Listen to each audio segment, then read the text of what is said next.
my troubles disappear. It's magic. The way your little fingertips make my heart do double flips. It's magic. And when you smile at me that way, you can warm the coldest day. It's magic. It's magic, magic. And even when you're gone, I find I hear you laughing in my mind. It's magic. It's magic, magic. And all I have to do is think of you to make the music start to play.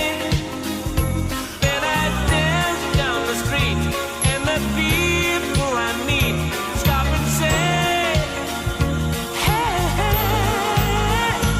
magic ways, my friend. You love the girl with magic ways, and it's true.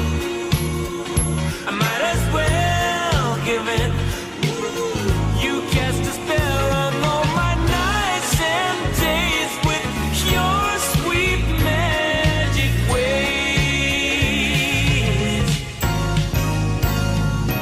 When I go to sleep, it seems sprinkle stardust in my dreams. It's magic. It's magic, magic. And in the morning when I rise, the mockingbirds all harmonize. It's magic. It's magic, magic. And when you want me, you just clap your hands, and I'll be with you right away. Then we'll float on a breeze while the leaves in the trees softly say, hey, magic ways, my friend. You love the girl with magic ways, and it's true.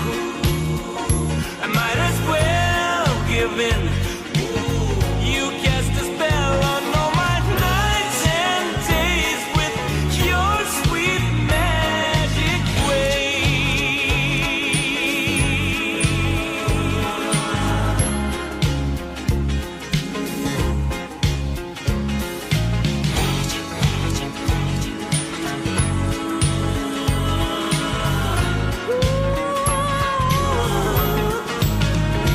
Magic ways, my friend. You love the girl with magic ways, and it's true. I might as well give in. I love the girl with magic ways. I love the girl with magic ways. Magic ways, my friend. You love the girl with magic ways, and it's true. I might as well give in. You cast a spell on all my nights and days with your sweet magic ways, my friend. You love the girl with magic ways, and it's true. I might as well give in. I love the girl with magic ways. The girl with magic. I love the girl with magic ways, my friend. You love the girl with magic ways, and it's true. I might as well give in. You cast a spell on all my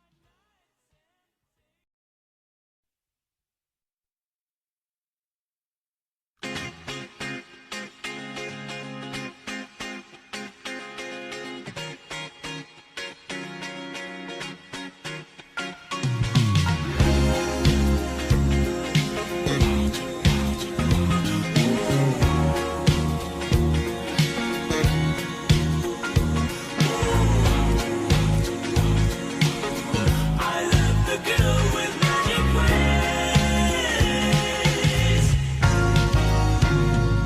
The way you whisper in my ear, make my troubles disappear. It's magic. The way your little fingertips make my heart do double flips. It's magic. And when you smile at me that way, you can warm the coldest day. It's magic. It's magic, magic.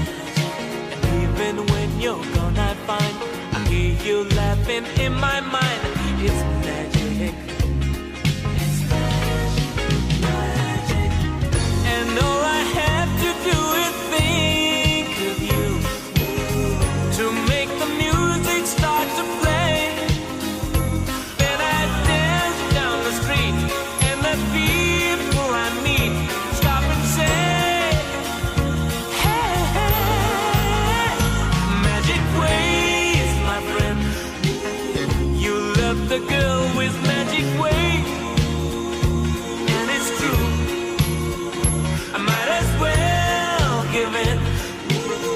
You cast a spell on all my nights and days with your sweet magic ways. When I go to sleep, it seems sprinkle stardust in my dreams. It's magic. It's magic, magic. And in the morning when I rise, the mockingbirds all harmonize. It's magic. It's magic, magic. And when you want me, you just clap your hands, and I'll be with you right away. Then we'll float on a breeze while the leaves in the trees softly say, hey, hey. Magic ways, my friend. You love the girl with magic ways. And it's true, I might as well give in. You cast a spell on all my nights and days with your sweet magic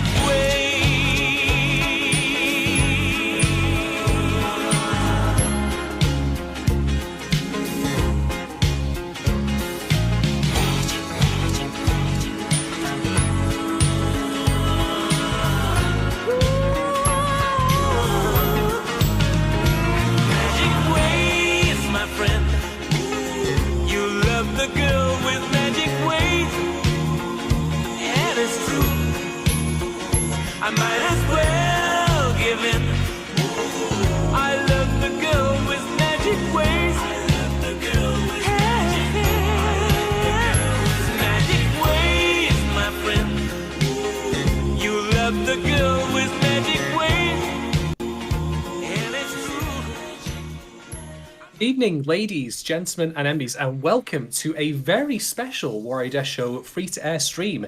It's untitled, like a number of the Given episodes that we've covered in the past, and indeed the movie, if I recall correctly.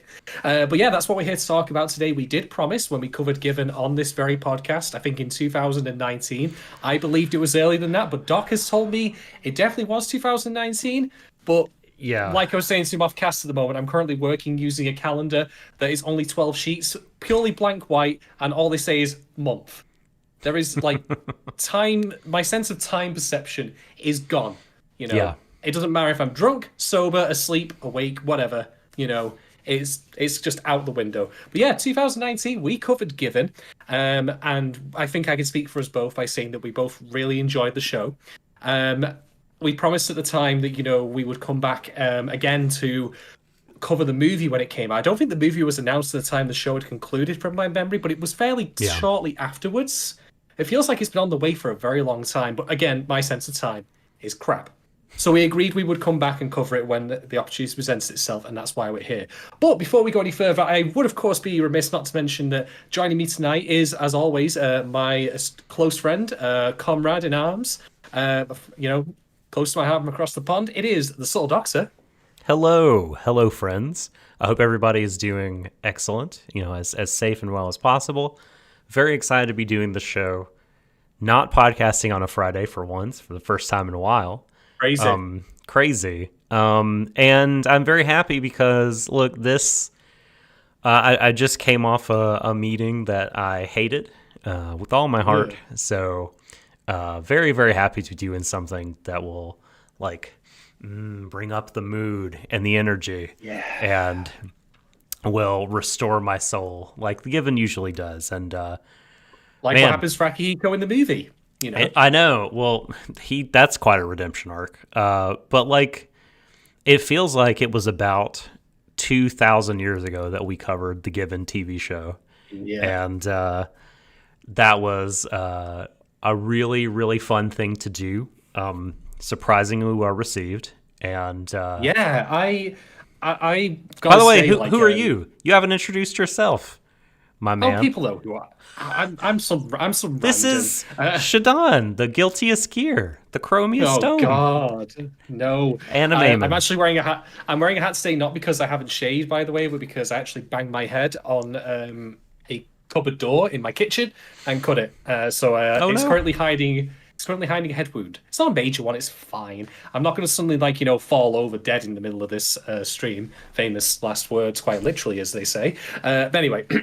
No, in all seriousness though, I want to just quickly address something about the reception we had to our Given podcast from 2019, because even now we're still getting people commenting on them, or at very least, we actually, I think recently when we did our first One Drag podcast, had someone pop in and say, when are you guys doing the Given movie? And I mean, for a very small, niche anime podcast like our own, that really caught me by surprise. That people are not, because I'm not as a sense of disappointment, but more like, I was like, oh, that's cool. People are still coming to our discussions.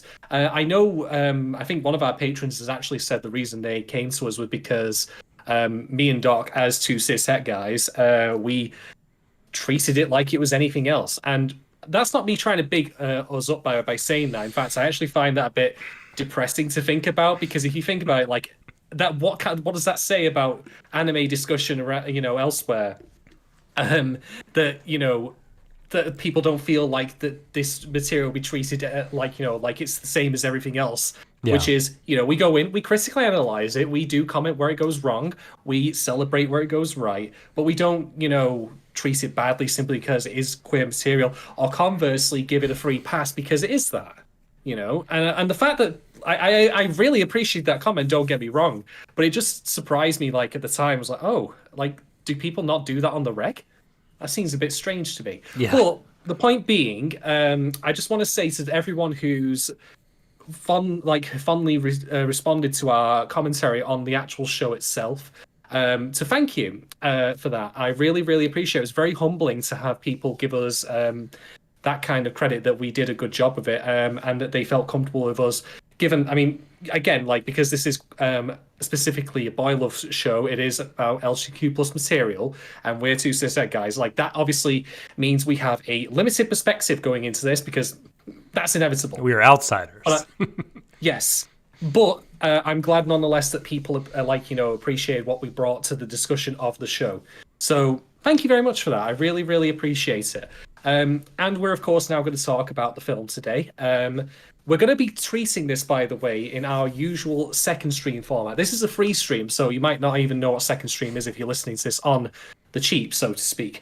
But there's not going to be any real plot summary, because we used to do that per episode. I think that's what we did for Given, actually. We did. And we were probably here for a very long... Yeah, we're probably here for a very long time going through that. We want to get instead to talking points and also answering Patreon questions, of which we do have a few. We will provide context for plot points where appropriate.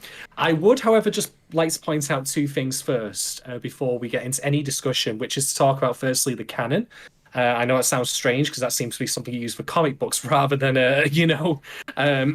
rather than actually something like this. But this, for all intents and purposes, and I don't mean to say this as something that is derogatory, just more of a statement of facts. This, to me, is not so much necessarily a movie in structure so much as it is a two-part episode continuation, pretty much where the series left off.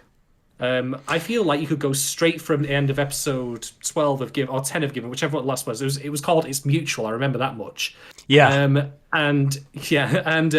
Go straight to this one, and you probably wouldn't even notice. It's not like you can say when you have other anime movies where there's a very distinct continuity, like the Sailor Moon movies, for example. Those are the things that pop in my head most recently. Or even say Cowboy Bebop's, Halloween film, which I think has a certain point in the series, but otherwise you can watch it independently. But no, this is very much dependent on your knowledge of the show. It wraps up pretty much after, you know, the final episode. And it also, I'm very pleased to say, directly covers topics and character arcs that I wanted to see continued in the movie, but we'll cover that in more detail later. So yeah, if you are wanting to watch this film, definitely watch the whole show first. It's not a standalone. Your experience will be much richer for knowing what happened in the actual show proper. Yeah. However, go on. Oh, I was going to say, yeah, totally agree there. And like, I think that the final episode that we did with Anthony Gramuglia from Yes, shouts out, by the way, for their contribution to that. That was really appreciated. I really enjoyed doing that. By the way, if I talk too loud, my mic levels are going up in the red.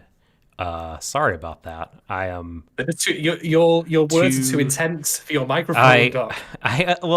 I had noticed in earlier streams that I was a little bit quieter than you, and so I added like 0.5 dB, but that was apparently too much. So I'll have to go in and screw around with this. And it's just because your talking points and such are absolute fire. That's why it's red.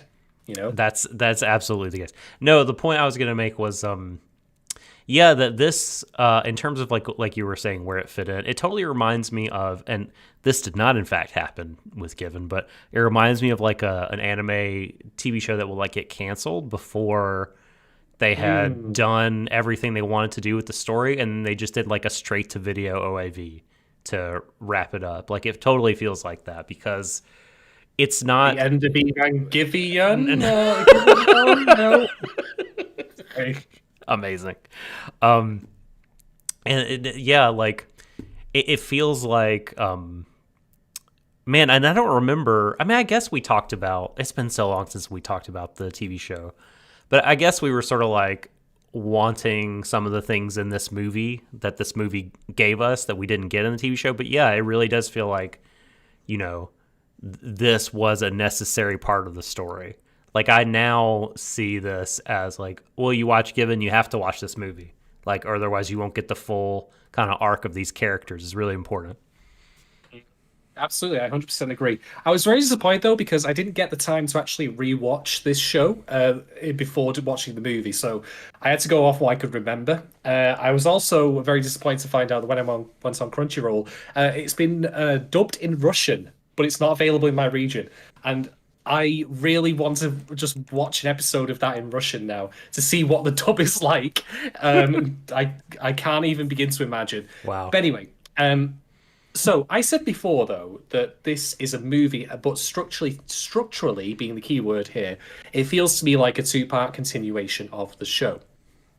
However, and this is the point where I have to give some content warnings with what we're going to discuss, because it is in turn a content warning for the actual movie itself. Because with it being a movie, it is actually free to, at least as I understand it, it was free to cover at least one particular, like there is a scene.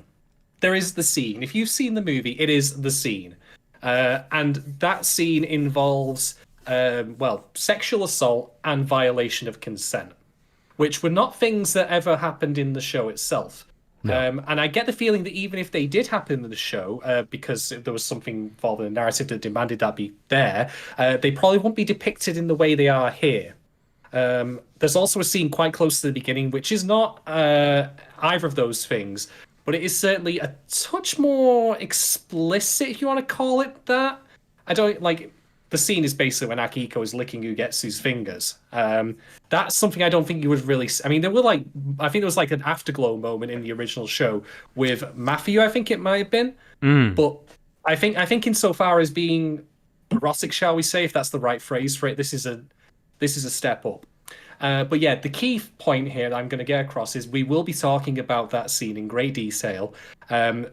And therefore, just a content warning for discussion of sexual assault and violation of consent. And that in turn applies also to the movie, because that is textually what happens in it.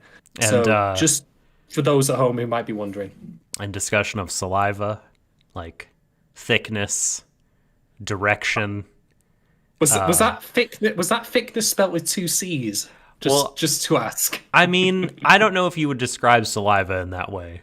So. Oh right, no, I thought Yeah. you moved on to. I thought you weren't still describing. So I thought you just meant thickness. I don't think any of these boys are thick. I mean, unless I guess like so I'm. You heard it here first, folks. So I'm more familiar with the way that our community, Shadon, the cishets, use the word thick to talk about the ladies. But perhaps, perhaps it's used differently to talk about different parts of the male anatomy. Is it broad used as a rhyming- shoulders. It's probably just used to talk about thighs, though. Let's be real. Is it used in this context as a rhyming couplet? A riding couplet? Rhyming. Yes. Well, what We'll go rhymes yes. with thick? Brick. Nice. Yeah. Keep going. Click. Keep going. Yeah, Quick. yeah. Hopefully not. Keep going. Slick. Shall I maybe. continue? No, I'm not gonna. No, I'm purposely not naming the word. People at home, what do you think it rhymes with? God, Wait for someone silly. to put DICC in there. Yes, thank you. Yeah, for sure. Oh god. But no, it's Anyway. good. It's good that you mentioned that. Because I don't know. Like, I don't know. Maybe we should just wait till we. If there's like a patron question about it, or we get to the talking points, I think that there's a lot to kind of unpack and talk about. Yes. In a analytical sense, but also in a horny sense. So maybe both sides of the discussion. So all right. Absolutely. There is indeed a patron question about that. Okay. And actually, now is probably a good. I mean, we've got some amazing like segues going here. Everything's flowing really well for once. So this leads me on to talking about Patreon. So this is a free stream because we did cover Given on the free. It would only be fair that we do it again for the movie. And it's a special one-off kind of thing. But we do have Patreon questions because that's a privilege our patrons have for this particular film, as well as our other shows that we cover on Warui Deshou. So if you're not a Patreon right now... Oh? Actually, we did Given for second stream. I'm pretty sure. Did we? I'm pretty sure we did. Christ, next thing you know, you're going to tell me that I had a full head of hair at that point, and I also spoke in a very exaggerated British accent, Oh, yes, right. I do believe these boys are quite good together, yes. A natural pair, yes. Rather. I love how Anyway. they strum the guitar with their delicate fingers. So, if you would rather like to send us a couple of guineas and groats for the Patreon... No, I can't do that. Guineas. I would love to do that voice all night, but I'm going to keep it on tap. Anyway, point being, if you do want to become a patron of ours and indeed participate in asking questions of stuff that we cover, be it one-off things like the Given movie, or the shows we're currently covering like Wonder Egg Priority, Gil's Last Tour, and of course Horimiya, get yourself over to patreon.com/Warui Deshou, and if you just have a look at the $2, $3, $5, and $2, $3, and $5 tiers there, they get you increasing rewards commensurate with the amount of money you provide us. We also have things like group hangouts in our Discord. We also contribute a slice of our revenue to the ongoing new anime creation system, I think it's called. I keep giving that thing different names every single time, but you all know what I'm talking about. But yeah, there's a lot of benefits on there. Definitely do check it out. All right. Cool. Shall we start going on to Patreon questions then? Let's do it. I'm ready to dig into the boys, the band, the music, the themes, the hotness. Let's roll. Let's roll. Okay, so we have a number of questions here. Firstly, from Kate Rose, and the very first one is: if you recall your original opinion, good luck with that for me. How did your opinion of Ugetsu Murata, Akiko's roommate? Oh, I do remember this. Change between the anime and the movie? Well, here's the thing, right? In fact, no, I'll let you answer first. Okay. While I have a stroke of my beard and a sip of my beer. Yes. So I remember thinking this Ugetsu chap, he's up to no good, right? He is using Akihiko or just, fucking around. And I remember specifically thinking that he was going to try to like lead Mafuyu astray, be it like away from Uenoyama, which I can't wait to hear you pronounce that again. That was one of our OG pronunciation struggles. Well, who am I kidding? We've always the OG pronunciation struggle started in 2015, but it's never stopped. It will never stop. Can't stop, won't stop. Fucking up the Japanese language. We can't stop. That is the problem. Yeah, but so I remember thinking, like, is he gonna like, try to destroy this boy emotionally just to like coax out of him beautiful art?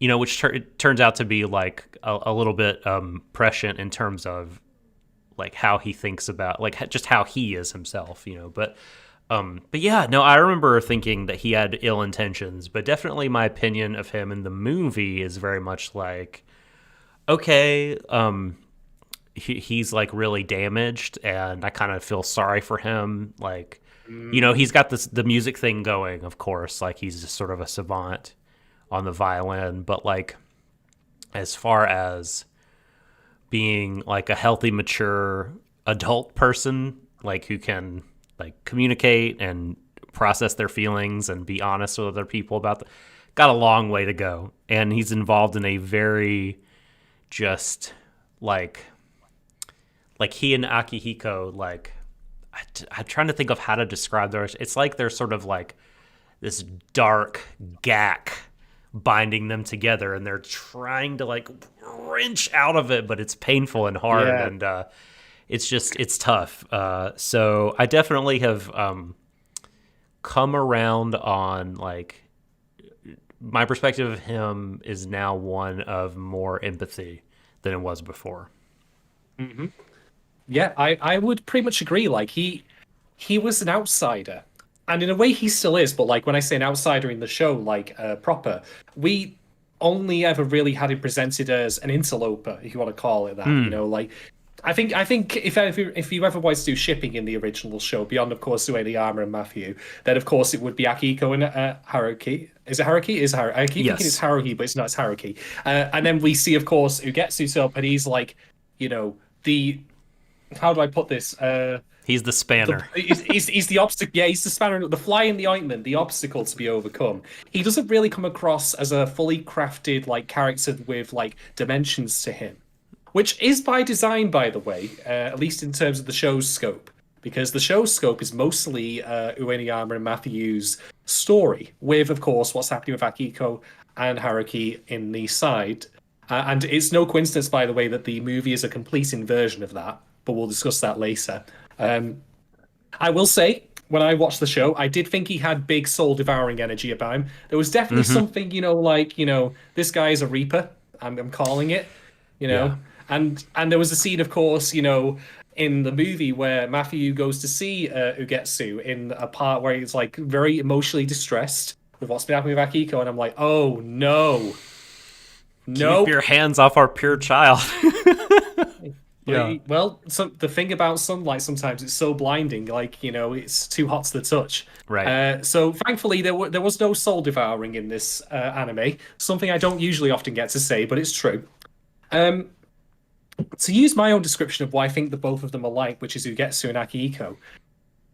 Think of this is gonna sound weird, but think of Ugetsu as like a planet that's orbiting that's just standalone, orbiting its own sun, and then Akihiko is like something that got caught in its gravity.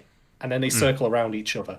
But by being this close to each other, they cause damage to each other. And then eventually, because of that gravity, they just keep getting pulled back together. There's something like I would almost describe it like as magnetic between them two, both in terms of attraction, like, and obviously, chemistry. Yes, I see that. Yeah. But I think in turn also, like, it just makes it very difficult for them to escape from escape maybe is not the right word, but, part ways from each other. Yeah. Could also call it a bit elastic, I would say. But yeah, like by design, like again, Ugetsu was not a fully fleshed character in the original show, which I'm okay with. But I do think that, and I think I said as much at the time, like we need to learn more about him later, of course. And this is what this movie delivers. There is another question coming up soon where we will be asked about our feelings on the movie. And I don't want to jump ahead to that quite yet. But Okay. in that area, I do 100% feel that Ugetsu transitions from being a background threat, if you want to call him that, to a realized character with a purpose and a role, and like, you know, someone we can sympathize with and get invested with emotionally. It would be very easy to make him a 2D character, like, you know, to be the purely one-sided, God, how do I put it, gaslighting, possessive bastard or something like that, you know, where he's completely in the wrong, and Akihiko just can't, you know, just can't get away from him because he's constantly on his head. But no, they're both arguably as guilty as each other. If any one person in that pair is more to blame than the other, then it's not by much, in my opinion. At least not as presented. Yeah, and they were both so young when they met and fell in love. So there's probably like a lot of fear, you know, when you have this kind of formative relationship, and it's your first love, and you're kind of still growing up and growing into adulthood as it matures and then takes a downturn, and it starts becoming destructive. But like, you know, it's like, you know, at the end of the movie, Mafuyu's song kind of gestures at, and we see Ugetsu say, like, you know, you still have to, like, they still have to come apart. But gosh, like, how, yeah, it must have been really scary. I mean, I can't, you know, I can't imagine. I guess my situation is very different because, yeah, I don't even want to compare it to, but I can sympathize though with them not feeling like they can end it because, like, they might lose something that's important about their own selves and identity. Yeah, I 100% agree. We'll probably go into more detail in that later, but I can wholeheartedly say with confidence that this film does deliver on giving Akiko, Haruki, and Ugetsu, like, the fleshing out and the actual character arcs that they needed, that were absent from the show. Again, just because the show was mostly focused on, you know, Mafuyu and Erniama, but now it rightly gives the time to these other characters and delivers on that. Very happy about that. It was weird, right? At first, it's like, what's Erniama? Like, where is he? Like, he's not doing it, but he has barely any lines in this show. Like, he's like a band manager, basically. he is there. He is present in the show, and that's it, really. But that's well, I say that, but there is obviously a bit more to it than that. But his contribution, like, is of the entire group, like, in terms of what they bring to the narrative, is probably the least. And again, that's by design. That's not a bad thing. But compare and contrast that to the show, where he was, along with arguably just behind Mafuyu, like the driving force of the entire thing. So yeah, I'm legitimately pleased with that. All right, the next question. This is the big one. We said we were going to get to this scene, and this is the time. So, well, I have beer here, probably, you know. What was your reaction to the non-consensual scene as it began and after it ended? And in spoiler tags, Haruki seemed to consent posthumously, so I wondered if that changed anything to you. Oh, fucking hell.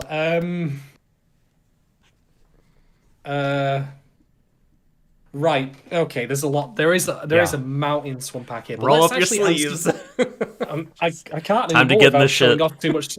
I was gonna say I might have to take my little shirt off at this rate. Just that's the way. Anyway, no. So let's answer the first part of Kate's question, which is, what was your reaction to the scene as it began? My reaction was, holy fucking shit.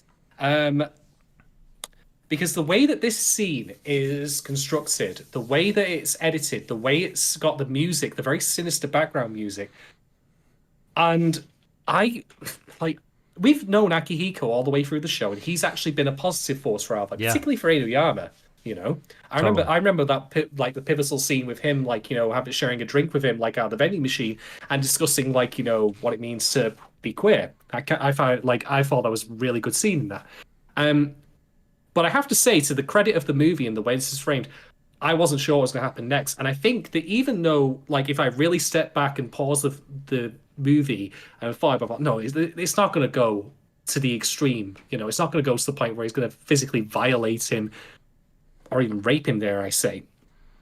Like, if I really, like, took myself out of that moment and thought about it, that wasn't going to happen. But in the moment, with the music playing, with, you know, Haruki's, like, reaction to it, I really did not know what was going to happen next. Yeah, And- you almost and- feel and like Haruki, right? Because Akihiko feels capable. Claustrophobic, yeah. Aki feels capable of anything in that moment. Yeah, absolutely. Afterwards, particularly in relation to the consensual thing, I think I'll be clear on this. Like, just because Haruki says it doesn't make it true. It doesn't, like, wipe everything away. It doesn't, you know, absolve the character. But what is consent if not? Yes. Right? Like, Yeah, you know. but there's still. I agree with you though. I mean, not to like pull the rug out from under you here or steal your thunder, but yeah, I will definitely say, and none of this is meant to like condemn the movie, like in terms of making it like, you know, bad or unwatchable or anything like that. But I do think, you know, you have a situation where Haruki is just trying to rationalize things, right? Because he's a victim of a sexual assault at the hands of someone that he loves and cares about, and that's like honestly the most like many sexual assaults are you know, from someone you know, and of those a great deal of them are from someone that, you know, the victim has some kind of relationship with. And, you know, it's in that kind of very traumatic moment.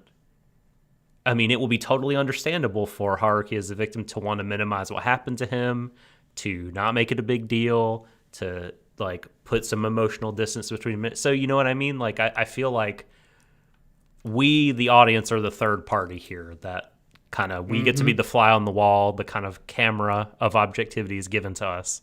And I think for me, I would say that it definitely was not.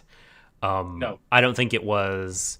This is just kind of a, you know, a sexual fantasy of Haruki's where, you know, because there are those things like that is a very normal kind of kink or fetish or whatever where, you know, it's like rape fantasy or resistance, but like it is still consensual in a meta way. That's not the situation. Yeah. If I may just add as well, to go back to the show, there were, of course, those scenes where Akihiko came and stayed at Haruki's place.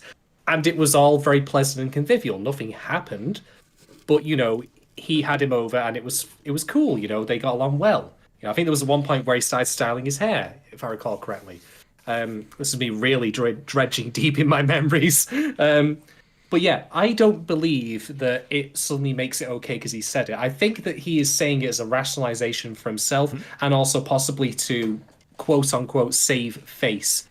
Or, you know, try not offend Akihiko.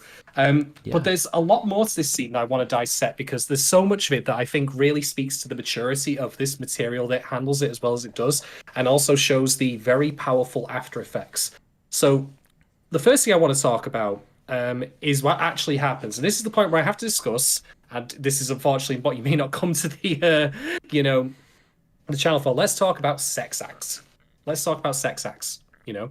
So what is Akihiko actually trying to do here? By the way, this is not my prelude to him, like me saying, oh, it was totally fine because he did this particularly. It was not fine. Not at all.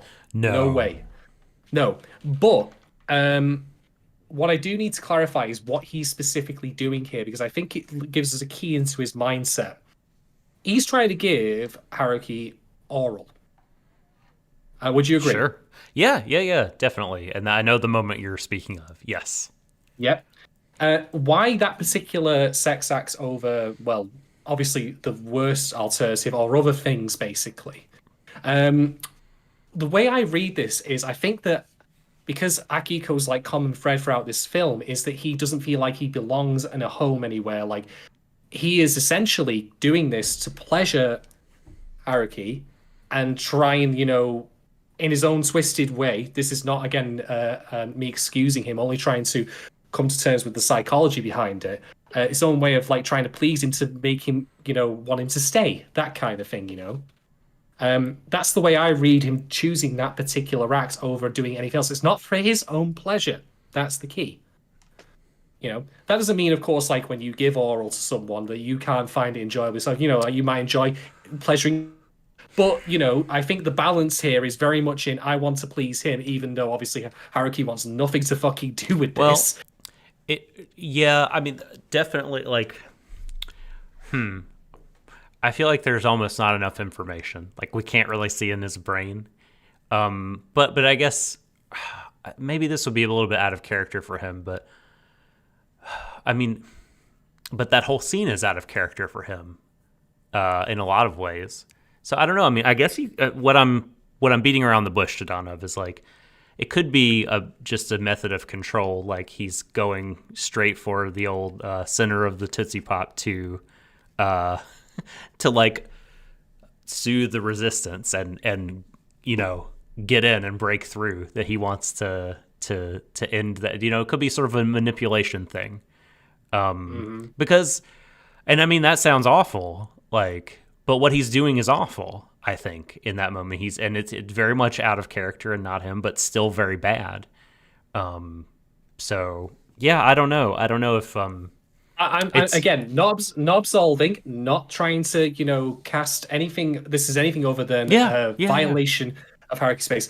Just getting into the reasoning why he's doing this particular act over anything else. Why he's going straight to that.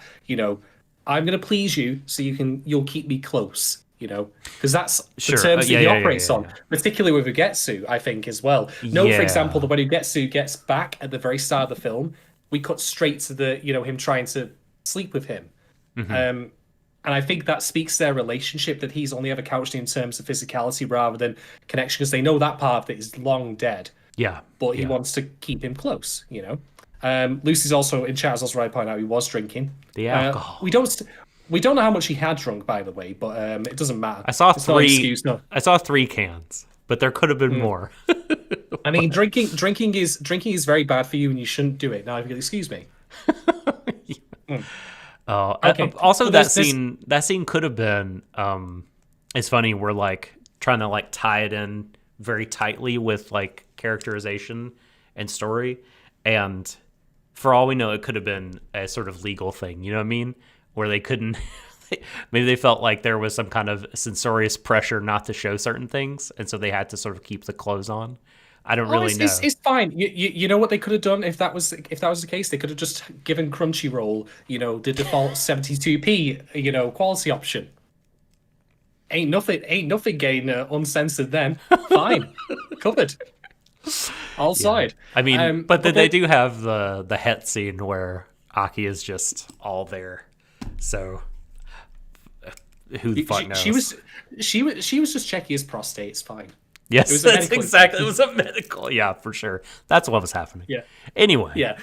Oh, by the way, I've got to get this joke out there. What made me really laugh, and I don't think this was intentional, is of course Haruki like calls Akiko while that is happening, and he said, "You're not coming, are you?" And I was like, "I think he might be."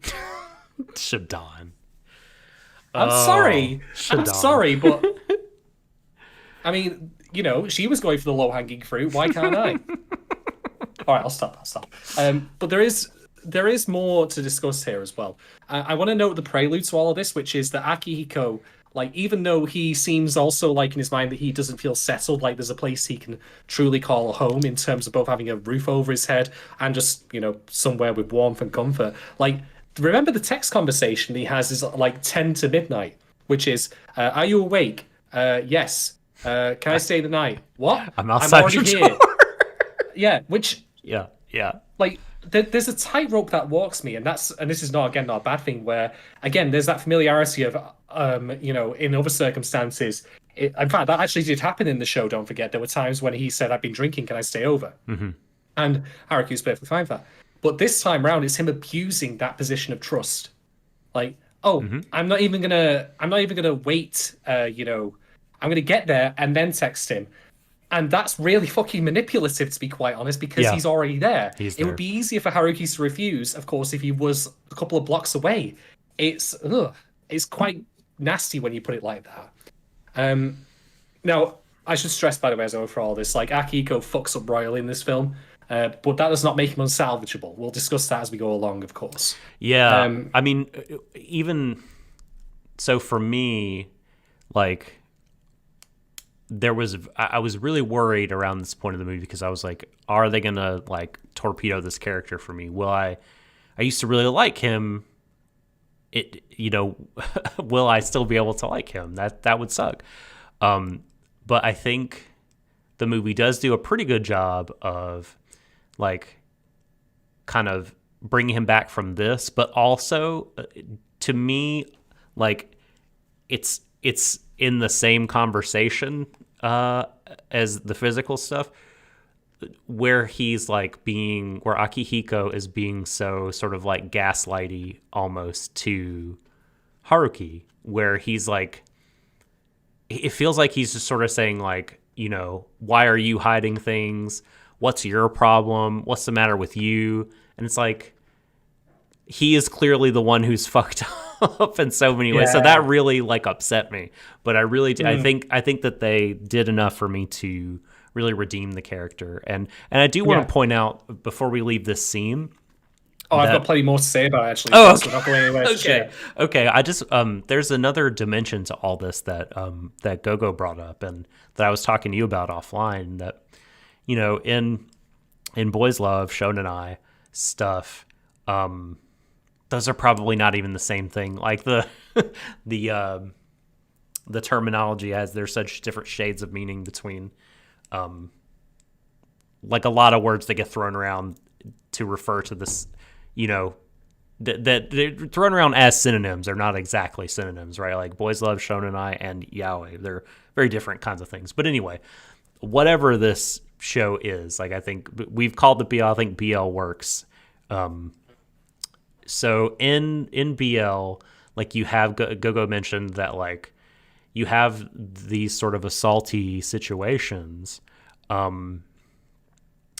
as kind of a shorthand and meant to be like an emotional metaphor, and that sort of thing gets, I don't want to say a free pass, but like considering the audience that that these things are for, generally speaking, like there's more of a kind of fantasy element to all this, and it's like the kind of human cost and the emotional stakes. Well, not the emotional stakes, but the physical stakes, which bring about like emotional consequences, are like maybe downplayed is the right word, but like, and I'm not saying that this is an invalid way to read it.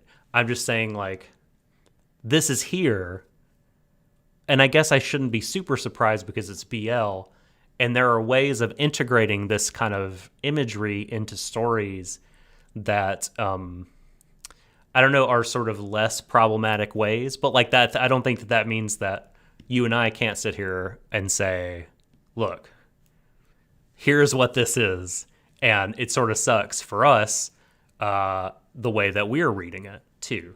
So I mean, there's this multi-dimensional stuff in terms of the ways we can look at this and the way it fits into like the history of BL as a genre. Yeah. Make no mistake though, like I think that the movie rather is very clear where it crosses the line from the danger being sexy to it being just flat out danger. Like I would like in others, I could see a similar sort of directed scene with different contexts and of course different reactions, where otherwise a lot of it plays out similarly, and which would be sexy, shall we say? But make no mistake, the movie is clear on that. There's no ambiguity. It isn't also trying to portray anything that Akiko does as good. I mean, the music is damn fucking clear on that. That to me felt like I was listening to some John Carpenter shit. Holy crap. It was sinister. Man, I don't even remember it. I think I was just so caught up in the moment that I wasn't processing the music. Yeah. there was also like a lot of good editing with the camera angles and stuff, like close-ups of like Haruki's face, like and all that. Also, the moment afterwards, I think is really great because we don't ever see Akiko's face, but we get to see Haruki like in a position of extreme like vulnerability, like he's almost fetal even, like in his the way he's saying. Yeah, I think it works really well. But there's other things I want to know. So there's a trope in fiction when it comes to what happens to victims of sexual assault or rape, and I know that this actually some people do this in real life when it happens to them as well. So when I say trope, I don't mean to downplay. I'm just merely pointing out what it is, which is when that happens, what they tend to do is they tend to go and have a shower. Now that might not very well be because they've actually been, trying to clean themselves physically, but they do feel violated. They feel dirty. That does not happen in the film, but there are things that I think fit that kind of mold, particularly with the dialogue that Haruki says afterwards. You can stay the night. Anything in here is yours. Don't even bother locking up. Because he leaves, of course. He goes and stays at the friend whose name I forget, but we've seen in the show. And I think that's a very key indicator to his mindset, and indeed the mindset of a sexual assault victim, which is this is no longer a safe place. This is the thing that's so wounding about this. Akihiko did what he did, and again, not to excuse, only to explain. He did what he did because he had been cut loose from a home, cut loose from a place of safety. He was told, you don't belong anymore. I brought my new boyfriend over, whatever. And the tragedy of this is he has now done the exact same thing as Haruki by violating his space and cutting him off from his own, sanctuary. It's horrible when you think about it. He has just done the exact same thing that's been done to him, basically. Yeah. And then Haruki goes and cuts his hair, which is we'll fucking get moment. I mean, we'll get started there. God. Yeah. But yeah, this scene, it was horrible to watch by design, but I think it handles the content maturely. It doesn't pull shit I've seen in other shows where it tries to write it off as just... I mean, there is stuff from Haruki, and there is one small thing afterwards that kind of annoyed me, where when he goes to his friends, it's like, you've been through a lot, and it's presented a bit too comedically for my taste. And when I say that, like, I don't mind, like, if Haruki himself laughs it off, but, like, we get, the way his face looks, like he's just frazzled, like he looks like he's been trying to solve a really difficult math problem. Yeah. And that's not the impression I should be getting. Like, there's a difference between how the characters act and how they are presented to us in terms of the animation and character design. And that, to me, I think was a moment where the tone didn't quite flow naturally. But that's the only real complaint I have about it, and that's obviously after the actual scene. The rest of it, all the dialogue works. It all is handled really well. I, again, don't think it condones Akiko's behavior at all, but we have an understandable through line. And this is why I've said before, like, I don't mind stuff like this being in fiction. Like, but I've criticized stuff like, say, Shield Hero or Redo or all that other bollocks that we've talked about before. The problem is that they never narratively justify it in a way that doesn't come across as misogynistic or, or even just, how should we say, vicious or spiteful. Where they try to just justify the character's behavior. It's like, oh, he got done over by a woman and now he's doing it back to them. Which is not a reasonable narrative excuse. Yeah, So sorry, go on. No, I was just going to ask you, what, talking about this subject, and we visited this delightful subject a handful of times in the history of the pod, because of anime. But like, how would you compare this, and how you felt about it to the similar scene in Wings of Oniami's? Because I felt way better about this than that. Oh my god, I knew that was coming a mile off. Okay. For the record, like, I think that Wings of Oniami's does have that understandable through line. Now, bear with me here on this. Okay. And it does not try to paint what has happened to the character or what the character is doing as good. But there are key differences in its execution. The first of which is that Akiko's through line is still very much about intimacy and sexuality. it comes from that place. It's inexplicably bound to that because that was his relationship with Ugetsu. That's the language that he has used to. Sorry, go on. I just have a question. When you say the through line, could you mind elaborating on what you mean by that? Like the characters. Okay, what through line? led up to the event? What led up to the events? Were I there? see. Right. I feel very fancy about saying an understandable because I think that you often use it can be used as a loaded term. Where I think makes it coherent. acceptable. Coherent, maybe. Coherent, yeah. Okay, coherent. So there's a coherent path of how we got here. And in Wings of Onimise, that was Shiro's pressure and stress from the space program, the Am I assassination. worthy of ascending to the stars? Yeah, that stuff. But the difference between that and this one is, of course, that this act is bound in it's built up through interactions we would get to, which are sexual in nature. There is a much cleaner, for lack of a better term, through line for that. The other problem is that in Wings of Onimise, Shiro doesn't really face any massive consequences. Now, when I say consequences, people might think, do you mean prison? What do you mean by that? I mean narrative consequences. I mean, where the scene that happened, grave as it was, needs to be followed up. We get a scene in that film where he speaks to Reckoning and she forgives him, and that's really it. And I feel like that's not enough. It really, it did not feel nearly enough in that movie. Yeah, which is otherwise a good movie. Yeah, it's a beautiful movie. Yeah. If you literally skip that scene entirely, if you pluck that out, it would be a perfect anime movie. I agree. It's a beautiful film. But anyway, that's a discussion for a different day. But in this in this film, the Akiko's actions do have lasting consequences that carry through until the closing frame of the film.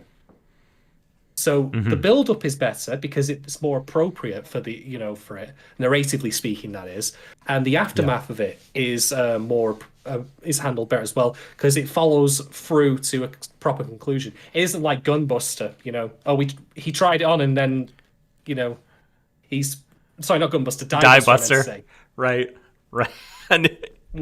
Oh, it's not as good as that.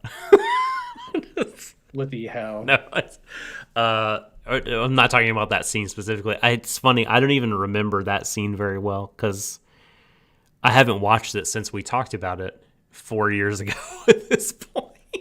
It's been a while. But there's something else I want to mention as well, why this scene exists in this film, because this is also going to tie into what I'm going to discuss later about Ueniyama and Matthew's role in the film, because we need the context, by the way, that they are now in a relationship. The film doesn't ever really go into that. You might even argue that if you had no context, you could see it as being very platonic. They're just best buds kind of thing. Although there is, of course, that in a monologue line from Matthew saying, "My feelings for Ueniyama," and if you read that as anything but he's totally got the hot shrimp, I don't know what's wrong with you. But anyway, but the thing that happens at the end, of course, is that Akiko and Haruki do end up in a relationship, but their relationship is not based on physicality. It is based on, emotional intimacy. That's why they have the big hug at the end, apart from other things. And that's why Matthew and Ueniyama exist in this film and don't really otherwise do much that you might think as being very out there. You'd think they'd be all over each other, now that they're properly together. And I'm not saying there's not a time and place for that, of course, but rather they serve as a contrast. Mm-hmm. And they have their little quiet moment together, where they snuggle. But they're just not. That's just not them. They don't have to be, and that's okay. Yeah. Really quick. Oh, sorry. You finish. Right? Finish your point. No, you finish. And that's why another reason why this scene exists, the non-consensual scene, because it shows that sexual intimacy, good or bad, is no substitute for emotional intimacy and a close connection. Yeah. One, that they can be the byproduct of one another, but that's one is not a sufficient condition for the other. And like you're saying, the sex without the intimacy, in this film anyway, is presented as not being enough, right? So I think once again I'm going to shout out Go Go Atomic Robot excellent chat user. Excellent chat user. And patron, she brought up a point that I think may seem obvious, but I think is worth us just saying out loud for people that are only getting the audio version of this. And that is that the scene in question is very important because it shows non-consensual sexual assault in what had heretofore and after even had been like a loving relationship. And it's extremely important, I think, that this idea of, like, you know, just because we're close or just because we're great friends or just because we're dating, just because we're married, that implies some kind of like sexual ownership. Like, that is so bad and so wrong. And that consent, even in relationships with labels and defined boundaries, like, you still absolutely need it. It is not a thing that can be taken for granted. Partners can have every right to still refuse. I don't care what the Bible says, kids. They have, and that in a healthy, mature relationship is okay, should be okay, and is normal, is quite normal, because, you know, if you're with somebody all the time, they're not always going to feel up for this. So they have every right and a full agency to be like, no, go screw off. I'm busy or I have a headache, you know, or I don't want to.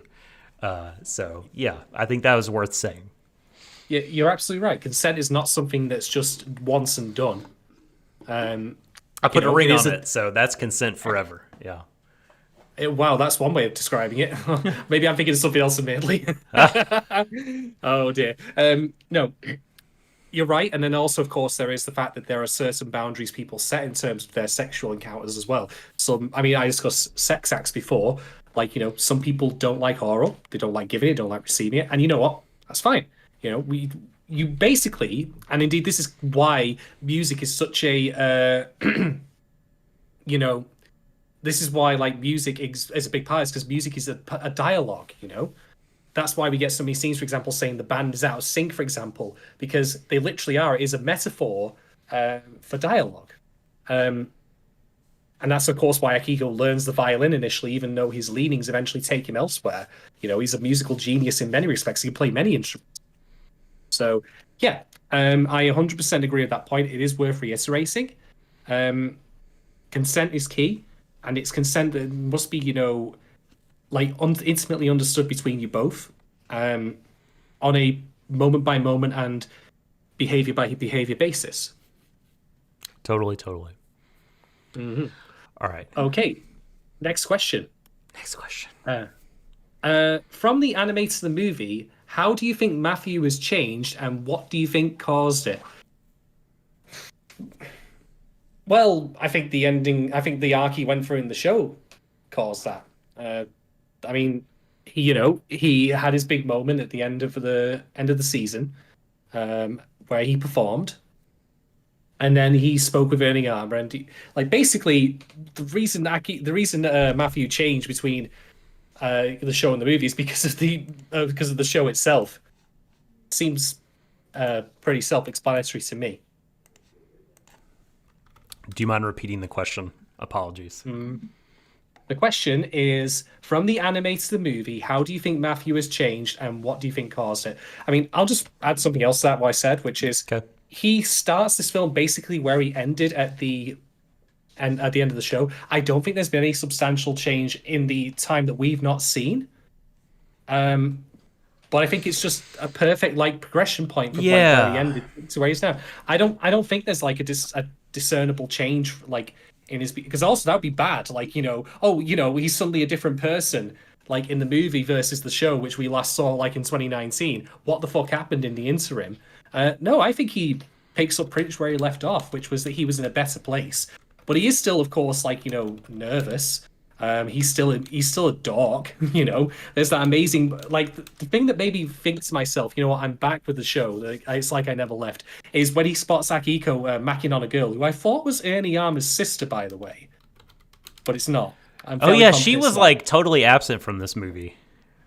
I mean, that also brings up the makes me question. sad. That also actually retroactively paints like Akiko's relationship with her in a really like unfortunate light because, well, unlike, but then again, like, you know, did he ever stay over at Uenoyama in his sister's house? Curious. Anyway, but no, I think that he basically picks up where he left off. Yeah, I agree. and- And go ahead. And that's fine. You know, I'd rather that we continue where we left off than an unspecified amount of time has passed and he is a different person. I mean, Wushan Sweben says like, Oh, she was in the audience. Uenoyama's That's sister. cool. I don't think it was her. I think it was just some random because it would feel very strange to put her in. I mean, then again though, when I say I don't think it was her, I haven't read the manga, so maybe the manga is more textual on this. But I feel it'd be very weird for her just to pop up in there without her otherwise having a single line of dialogue or any involvement in the film, especially given her previous relationship with Akiko. It seems a bit odd to me. But if that is actually her, I don't mind. It's not the end. It's so like minor, it doesn't matter. But anyway, Yeah, Yeah, I totally missed it. I'll have to go relook at it again and see, like, and see. You know what I mean? Yeah. Is it her? Is it the girl that cried the first time that they were were they called weren't they called like the Four Seasons or something like that, and they did their song? Yeah, I don't know. I'll have to check on that. But to answer the question, Mafuyu's arc, you know, it was striking to me because the way I kind of remembered him is like the shy boy that needed help with everything. And he seems like a lot more comfortable in his own skin. And that may be just because he has a support system there of the two older boys and also Uenoyama, who he can lean on. Like when he was getting nervous, you know, it's like, I'm so nervous now. Like, and not because he thought he would fuck up. It's so funny, but because like he wanted to clearly communicate his message. Like he was nervous that like his real feelings wouldn't get through, which is so cool. Like he was super inspired and he was motivated. You know, all the other boys were reacting like, is this Mafuyu? Like he's a genius. Like he's understands musical theory. Like it seems like he's got more initiative and he's doing shit in the background. he actually goes to Ugetsu on his own. Yeah, You know, totally. that's Which is like feels that like was quite a thing. Yeah. yeah. So it feels like he has, you know, if maybe a little time has passed between the TV show and the movie, is if like you said, he just kind of continued that linear upward trajectory of becoming more comfortable, confident, and able. And yeah, just like having that support from his partner and his friends, like really kind of propel him to like the next level, so to speak. And it is really a delight to see. Like I was so pleased for him in this movie that like, yeah, it was just like, we got to see, you know, we're coming back and we see like, this is our boy. Like he's done it. Like he's a true adult now. He's getting shit done. It rules. Like he's writing songs. He's, you know, he's paying social calls. He is taking the initiative to achieve his goals. Like it seems like he's, I don't know, just fully realizing himself and actualizing. Yeah. He's still not without his little quirks and nervousness here and there, but as you say, like he's infinitely in a better place than he was at the start of the show. But insofar as the transition from the end of the show to the movie, well, he starts the movie as he was at the end of the show and builds from there. Seems pretty natural to me. Totally. All right. Next question. When you heard there was a movie, was this what you were hoping to or expecting to see? If not, how did the reality differ from your expectation? What I want to see, well, basically, to me, we've discussed this in Horimiya, and we said, like, we want the characters to end up in a relationship and then to see them develop that relationship. But I think there are times when we're happy just for them to end up in a relationship and it's still a good endpoint. That works for a lot of stories, you ride off into the sunset with the girl or the guy, and so on and so forth. And that's fine. We can then imagine whatever we choose to as an audience, where they go next. So for me, I was totally okay with, the end of the show being the end of the focus on them as a couple, because the reason I say that is because we of course had Akiko and Haruki, who they had their background they were simmering in the background. We saw all the things going on with them. They played second fiddle to Uediyama and Matthew, like providing supporting roles, but they had their own thing going on. But that was still pretty much unresolved. I mean, Ugetsu, he was, as I said, an interloper. We didn't know very much about him. So to me, the perfect movie follow-up would have been, let's cover those two, or three rather. Let's cover those three characters and give them the time that they are due. And it did that. So, yeah, that was my expectation, that it was going to go into those characters and give them a fully realized arc where we get to see, a proper conclusion to everything. We get some backstory on Ugetsu and Akiko in particular. And it ticks all the boxes. I'm very bad at this kind of question. I was expecting a good movie that I liked. That's pretty much it. I didn't want it to be shit. That's pretty much me. I mean, story-wise, I guess there were a lot of other directions they could have gone that might have been satisfying, but I'm really glad that they did what they did. Like I said, it really does feel like that, the end of the 13 episodes arrives and they have more material they want to adapt. And so they just chose to put it here, and it felt essential, and it felt right, and it felt like, the same. It's obviously adapting from the same source material, but the same director and the same writer, are also handling this here, and it felt that way. It didn't feel like, oh, this has been handed off to someone else that has their kind of own different way of doing it. And I mean, that could have been a thing. That could have easily happened, but I'm so glad that it did not, and that it feels of a piece. It feels like episodes 14 and 15. Yep, for sure. Pretty much. Okay, next question. This also comes from Kate Rose. Do you think Matthew was singing not only for Getsu Akiko, but for himself and Yuki?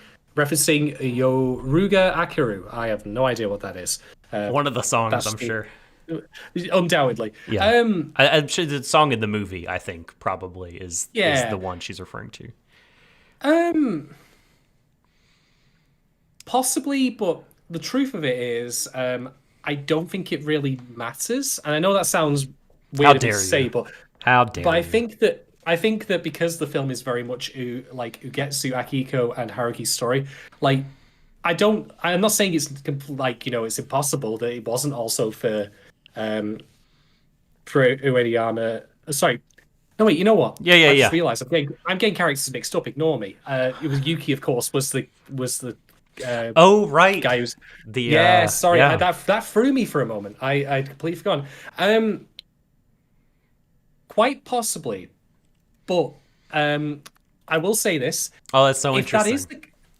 If that is the case, the film doesn't pay a lot of emphasis to that. There's no flashback. We don't even there were, of course, flashbacks to Yuki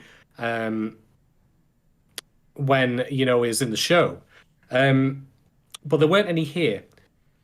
What I think that might encapsulate, though, is that the song, if it is it was originally written with Yuki in mind, I think that it's now being repurposed by Matthew to get across, because the experiences, while not the same, still of course deal with the loss and leaving behind of someone. They're not obviously equivalent, but they're still of the same core idea.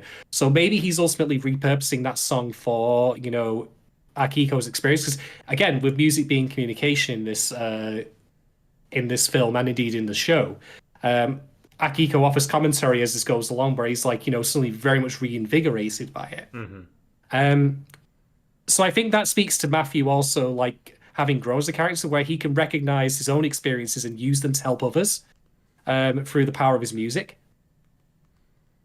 So ultimately, I don't know if it's meant for Yuki or not, but I think that it's certainly possible, and I think that if it was meant for Yuki, like he was probably not the main reason anymore. Because that's now been concluded, the show concluded that. But I think it also again speaks to his growing emotional maturity that he's able to recognize that his experiences can reach other people. Like he's now reconciled himself to what happened with Yuki, and now he can use it to help others. So I think that's a great question because it makes me realize like Matthew's growing emotional intelligence that he can now do that to help other people. Yeah, like I hadn't even thought about it at the time. If I had to place a bet, right, my bet would be that that it was more of a sort of subconscious like lens through which Mafuyu could see and relate to what was happening, but not necessarily intentional. Because I feel like, a lot of things he says about writing the song and performing, and this performance in particular, Mafuyu feels very much like, man, I have done it, sort of. I mean, like we talked about how like that sort of process of evolving yourself and growing is a continual thing, but like that he now feels so much freer because he's gotten closure with what happened with Yuki, and that's the word. Yeah, he started to move on, and but I guess so he sees this person who really hasn't, and maybe that's why he wanted to reach out to him. And I feel like, again, if I had to place a bet, like Mafuyu wants other people to hear what he's saying, and so it felt like what he's really doing is really trying to push that message out there to Ugetsu. But like like Kate mentions, like the personal experience he has of loss and letting go and moving forward with your life could have like been what inspired him to look at the situation as a source of lyrics to begin with, could have helped him frame everything. But I think that was the intention and the specific purpose behind the song was for those two. But yeah, that's really neat how the stories of those two couples kind of intersect in that way. That's cool. Yeah. It's also not unheard of in actual real life musicians to do that. The one that pops into my mind is No Doubt's Don't Speak, if you ever heard that. Indeed, I have. Don't I was about speak. to. Yeah, I know what you're thinking. Yeah. Well, that was Gwen Stefani actually writing about a relationship that she had ended with someone else in the band. In the band, yeah. I know little more than that about it, but I don't think it would be unreasonable for me to say that song, like someone probably listened out there and thought that they could relate to that, even though it was about a very specific, or came from a very specific experience or set of experiences that she had. And of course, there's undoubtedly other examples that people can name. I mean, Jonathan Davis from Korn, for example, like a significant amount of his band's music, particularly in the early 2000s or late 1990s, was drawn from his anger and his emotional wounds from being bullied in school. Freak on a Leash, like classic song, of course, but so yeah, it's also completely not unheard of in actual Adidas. Music for this to be a thing as well. Definitely a song about being bullied. Adidas. Mm-hmm. Not really. Yeah. I can't remember Adidas. Oh, it's an All Day I Dream About Sex. Yeah, and that's a Korn song that to me sounds like unlike many other Korn songs. I actually really enjoyed it when I was into the new metal. It was a lot more like low key than the angry Korn that you talk about. Yep. Well, at least they did better, in the later years of their career, as opposed to Gwen Stefani, who moved away from, genuinely enjoyable. Don't. Okay. You say it. Okay, we'll leave it there. What is our next question? What's the next question before Doc gets physically violent? For like another consonant, no less. We didn't get to see a lot of Matthew and Ueniyama. What scenes there were? What did you think of them as a couple? Well, just before that, Lucy says, "You're saying corn, and my mind is seeing corn." That's the Weird Al Yankovic cover band. I didn't know that existed. That's great. No, it does. It doesn't. I'm just joking Oh, because that'd be a Weird Al Yankovic thing. totally. Yeah, yeah. Right. Well, here's the thing. Right. I mentioned before in the discussion of the non-consensual scene, which is for me, Matthew and Oyama, they're there in the back. They're basically like there's a reversal between their positions in the show to where they are now versus what happened to Akiko and Haruki, where they are now background characters, and that's by design. And I think they're there to show like a contrast of, a stable, forming, budding romantic relationship, no less. That is not couched as presented in entirely physical needs and wants. Like again, that's how like we get presented to Getsu and Akiko at the very start of the film. Like he comes up and it's immediately grabbing hold of him, forcing him into bed. There's no how was it or anything like that. There's no prelude, there's no build up to that. It's just I want to be physical with them because the language I can communicate with him with anymore. That's the only thing I can try and use to literally and figuratively keep him close. So Whereas oh, go ahead. Sorry, go on. No, sorry, go on. So it's funny. The way that I think about these scenes is like, so the two younger characters have now flipped and become like the more reliable two for the older characters to lean on in some respects. I mean, Haruki and Aki are going through a whole bunch of shit, and they're not exactly great at practice. They're not exactly coming to all the gigs they need to come to. But the younger kids at this point are keeping it together, and they are the reliable ones. They're writing the song, they're doing the scouting. Whereas the roles were reversed at one point in the previous series, like especially when Mafuyu was finding his feet as a person and a musician. Yeah. And so that sort of speaks, I think, to the larger theme of the movie, which is sort of like the theme of balance. And it made me think of like the Chinese Taoist philosophy, balance in all things, like the energies of yin and yang, push and pull, like sternness and pliability, that relationships and individual selves, like you need a combination of those opposing energies to maintain like a healthy balance and have a healthy life. And they talk about that being like the right way to make up a band, right? Like we can't have four geniuses, or you'd have four people pulling in different directions. Like we need someone who plays support to other people, and that makes the sound as a whole and the band as a whole function better. And I think that kind of theme trickles down to like just the way that the boys are in their relationships with each other outside of the band. And that, again, you have what was previously like the older two being the support group while the younger two worked out all their stuff. And now that's flipped. And the older two are having just this real emotional struggle, but Mafuyu and Uenoyama are kind of keeping things together, and again creating a more balanced, harmonious situation for the band. Well, once I was but the student, now we are the masters. Right? Exactly. Yeah, but basically, yeah. I like the scenes of them as a couple, though. Like, when they just have that little moment, it's like, I'll have a hug, and then you get the nice little bit of banter where he says "sir," and it's like, "Sir, what the hell?"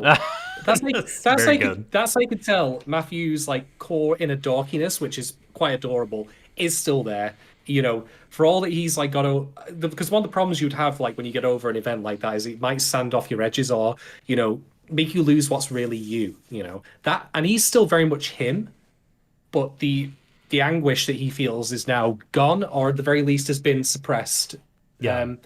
So yeah, I think the scenes short as they were, I think that it was like I was okay with the length of them. I didn't feel the need to see more of them, and that's not because I thought they were a bad couple or anything. No, but more because the story was very much focused on Akiko and Haruki, but they both played. I mean, well, particularly Matthew, like played great roles in the in the film. Matthew now being the emotional core, like who and the mentor who guides the people, as Wuxia and Sweebian has mentioned in chat, like he is essentially role reversal where he's now providing guidance to the people who guided him before, and it really can work like that in real life as well. Like that's again, it feels very authentic. We're blind to our own faults, our own failings. We're blind to the situations we're in, and you need an outside perspective. And so it just now has to be his turn to offer that to someone who previously was looking in on him. Totally. But to directly answer the question as you did, like I loved the scenes. I thought they were great, very cute. I like seeing them together. I think that they make a great couple, and but I do agree that they were appropriately. Like, we got appropriately sized doses of them for what this movie was meant to be about. Yeah, I agree. All right. Next question comes from Gogo Type Robot. There is actually a corollary question from Kate Rose again, so I'll mention both of them because they're arguably similar, if not the same. What is the meaning of Haruki cutting his hair? And Dun, dun, dun. Kate asks, what was the meaning of his long hair in the first place? And why did Akihiko seem to think it was a symbol of Haruki's love for him? So, okay. I think this ties into my discussion of what happened in the non-consensual scene and what happened afterwards, which is Haruki has been violated in many ways. And I think that if that, as Kate says, was a symbol for Haruki's love for him, because he touches it. And it's interesting then, of course, that we have the moment where he's trying to give him oral, but now, there's something that's arguably more actually emotionally intimate than the physically intimate, The hair. Yeah, exactly. So I think it plays a part in him, going through these behaviors. He might not even consciously be thinking out where he has to cleanse himself, if you want to call it that. Sure, I don't know. Sure. It's because he has been violated. Yeah, I think it's a turning point because he felt violated, and then he also felt, we didn't touch on this part of that scene, but he also felt rejected by him, and so he thought, well, we're done now, because that specific line exchange was, I think, why Aki are you making this face? Why are you hurting? What's the matter? You're in pain, and Akihiko says, it wouldn't make any difference if I told you. And that was just seen by Haruki as this total repudiation of his offer of emotional intimacy. And so that, well, this part of my life is over now. And also there was the part you mentioned of being maybe kind of tainted for him as this is something Akihiko loved to fondle and create physical intimacy between us. And he said, go away. Goodbye. Yeah, exactly. As for whether or not Akihiko thought it was a symbol of love or not, for me, I think that whether or not that's strictly true or not, I don't know. But nonetheless, I think Akihiko has long had Haruki's. In fact, he's been sitting on the knowledge that Haruki has been in love with him for a very long time, which I think, one may ask, well, why didn't he do anything about that before? He couldn't. But then again, sometimes you may have to sit on that, What a good point in chat. Some really good points being made. Lucy, says that, could be sort of a customary traditional thing when you have loss or heartbreak in Japan to cut or shave your hair. And then Gogo says it's a way of taking control of your life back. Oh my God. I mean, this is why we do things like dye our hair colors in quarantine so that we can take control of the ever decreasing scope of control that we have in our lives. Yeah. It's arguably performative, but it is still you have it's an exercise of your agency. Yeah. And it's a very targeted message to Akihiko, this is a thing you point out and pay particular attention to, and it is gone now. In a way that you maybe could argue, try and make you feel guilty about it. So yeah, I think that it is all of those things. It is, as has been said, it's a way of taking control by a way of cleansing, because he has been violated, and also, yeah, I think Lucy's just mentioned in chat as well, you cut away the memories of a person. there's a lot of things behind it, but they all tie, I think, it's the same thing, which is cleansing and control, really. You know. Yes. Yeah, very important scene. I'm glad that it was brought up. I was going to bring it up, but I felt like I had to, because I knew this question was coming. I held off from our previous discussion until it came round. Okay, I've got a couple more questions from Kate, which is, was there a particular scene you liked best and worst? The worst one for me, I think, the worst one, I think, for me, and this is only a very mild one, was the one I mentioned before, where we cut to the more comedic, like, aftermath, which I felt was not tonally appropriate. But again, it's minor. It wasn't overly exaggerated comedy. It just, like, you know, with him, like, you know, looking again, like he's just trying to solve a really hard math problem. He's a bit frazzled, and like, no, it's way, like, it. I don't know. It just, the emotional intensity didn't feel like it was carried through. My favorite scene, though, and I think it was pretty much going to have to be the end confession scene. You know, when they're sat on the bench, for a couple of reasons. So here's the thing about Akiko, right? Like I mentioned when we discussed it in the show, that he himself like exists in that kind of, how should we say, like because I remember putting it at the time like that he exists as a character who is great to have here right now, but ultimately would become obsolete for people. And what do I mean by that? Like, because he's confident in who he is, he's confident in his sexuality, he's confident in his appearance.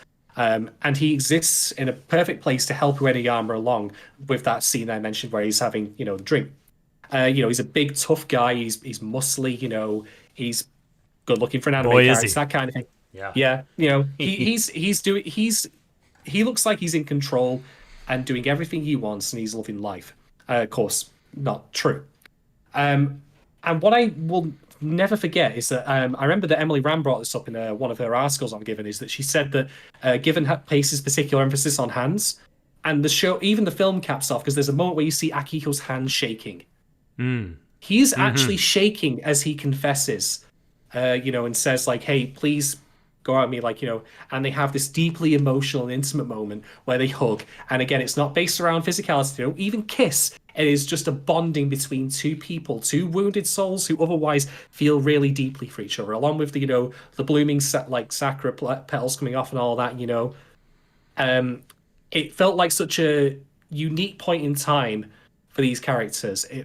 It was really, really memorable, and I think it really goes to show again, like, you know, that even someone who looks as tough as Akiko, like, he still is an emotionally vulnerable man, you know, with an actual heart and soul. And the fact that he was shaking, like, really, really like, it's rare that you get to see like body language emphasized like that, and it really stuck out to me. But also, it's just a triumphant moment. You know, they've still probably got stuff to work through and all that, but this also ties into this show being, well, there were of course the seasons. You know, that's what the band was called. And Haruki makes explicit mention that, you know, we went through fall, then winter, the darkest, coldest moment of, you know, their relationship, and then spring. That's where they are now. But spring is just the beginning, you know? Yes. New life, new things. New life, yeah. And as much as I said, like, you know, that there are times when I'm okay with like having a walk off into the sunset. This was one of those such moments where they've overcome their trials. They're ready to begin building, you know, and I'm totally cool with imagining after the facts.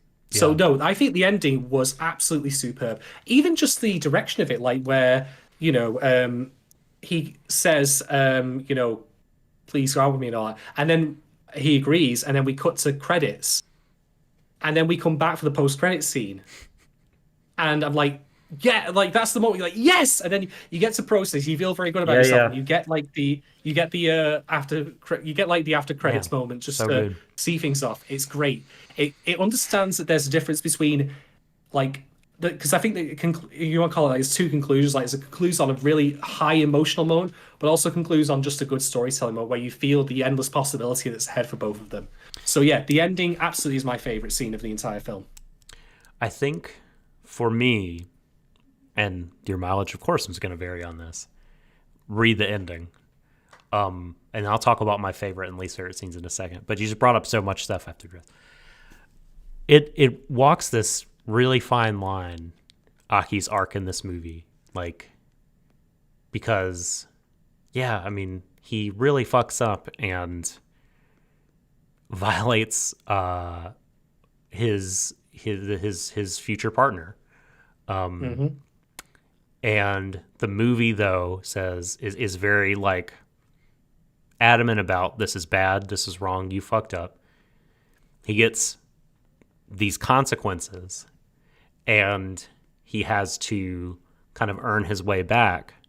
And not in a fucking cheap way just to get in Haruki's pants or whatever, but like he changes as a person because he realizes how far he's fallen and how messed up his life is and how he doesn't really like who he is.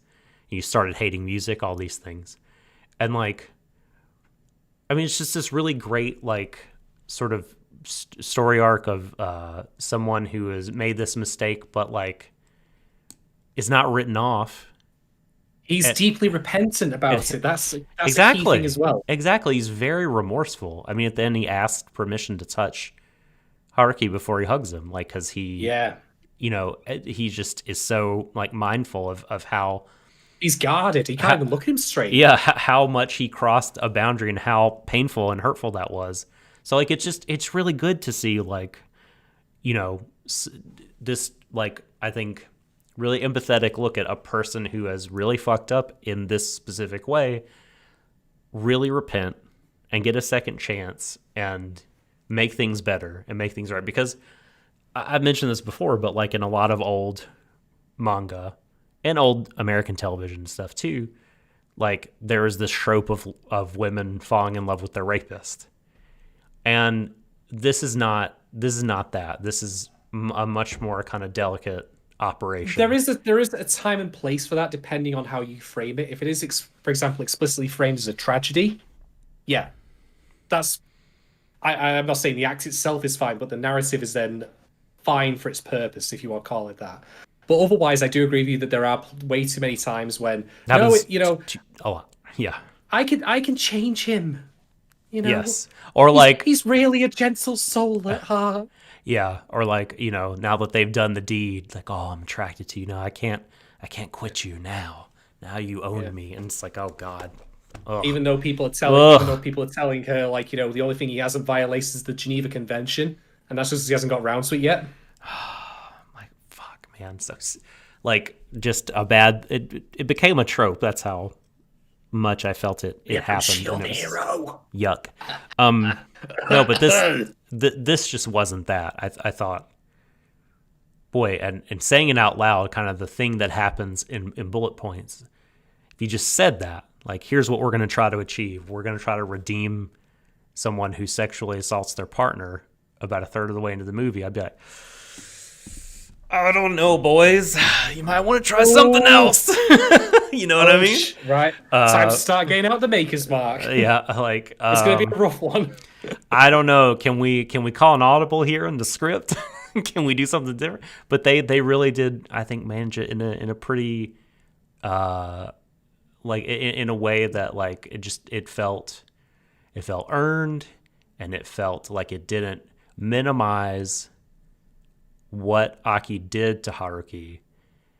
Yes. And it validated the pain, and it acknowledged that, like, penance and sacrifice on Aki's part had to be undergone to, like, earn the trust back of that person. Yeah. I will add one thing, though, that I feel we should mention here, which is you, of course, brought up the infamous acronym of YMV, Your Mileage May Vary. Yeah, big time. I think you and I are a lockstep in this one, and that we agree that, okay, look, he fucks up. He knows he fucks up. And, you know, he can be redeemed. In fact, whether or not you believe he has redeemed himself by the end is up for debate.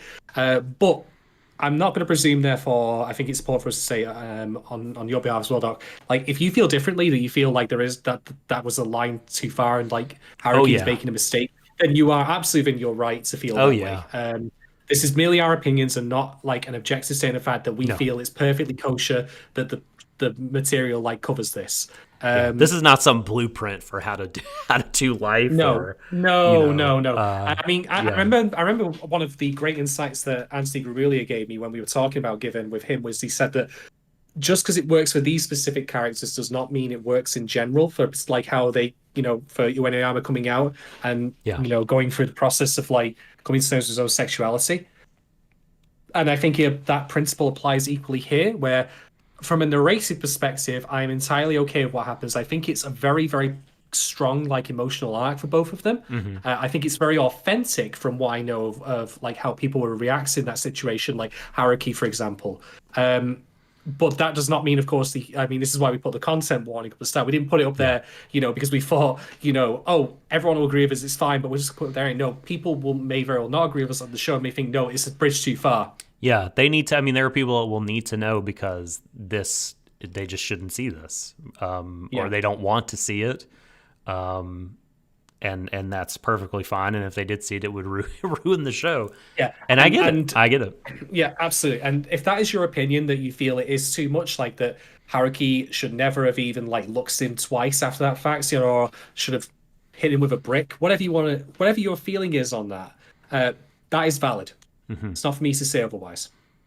Just thought we should 100%. put that out there because it's important just to be clear on that, but that we don't. Yes. Because I always feel nervous talking about this stuff fully because I don't want to ever come across as like condoning the acts themselves in terms of like if ever I condone like such a thing, is because it is a storytelling device and I feel it is appropriately used given what they show or the material is trying to accomplish. Never the acts itself. It's always going to be reprehensible, no matter what bullshit like some anime tries to pull off.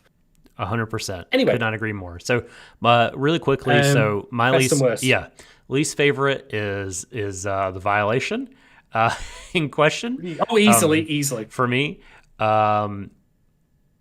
Best is just to pick a different scene from you. I will just say the concert. That's a really long scene, but like, I mean, it was. I'm glad they put it toward the back end of the movie. I mean, it's such a brilliant scene, the way they like work up to it and get you once again, even if you've been away from the show for over a year, you get allowed to invest in the characters again, in their drama and their relationships. And then you have the song. And then as a song is playing, you sort of slowly realize like the meaning of the song and who Mafuyu is trying to reach. And you see it touch Aki, and then you see it touch Ugetsu, and you see Ugetsu being the inspiration for it.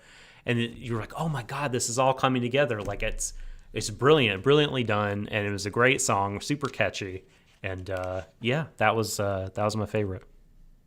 I'm gonna add 2 points to that. When I say least favorite, I meant my least favorite in terms of how it was executed. If you want to talk about least favorite in terms of how it made me feel, I am in absolute agreement with you. That scene where Haruki's sexually assaulted was thoroughly unpleasant. I'm not saying that I'm not saying that what followed was worse because it was more of I get you. What I meant was worse executed. It's sort of a cop out on my part in some ways to nominate that scene. I just can't think of another one. Valid. Yeah, I just can't think of another one that I super did not like in terms of the way it was executed. So I should have watched the movie twice.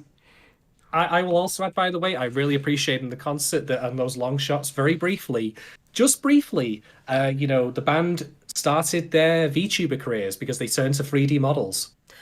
For just some, like the overhead camera, like looking down at Aki. Yeah. It's the CG was... the CG, look, right, here's the thing, right? Here's the thing. We saw the first episode of X-Arm this year. Yeah. We did see that. As a thing we saw. Just uncorking that preserve, and all the smell and whiff that... Yeah, exactly.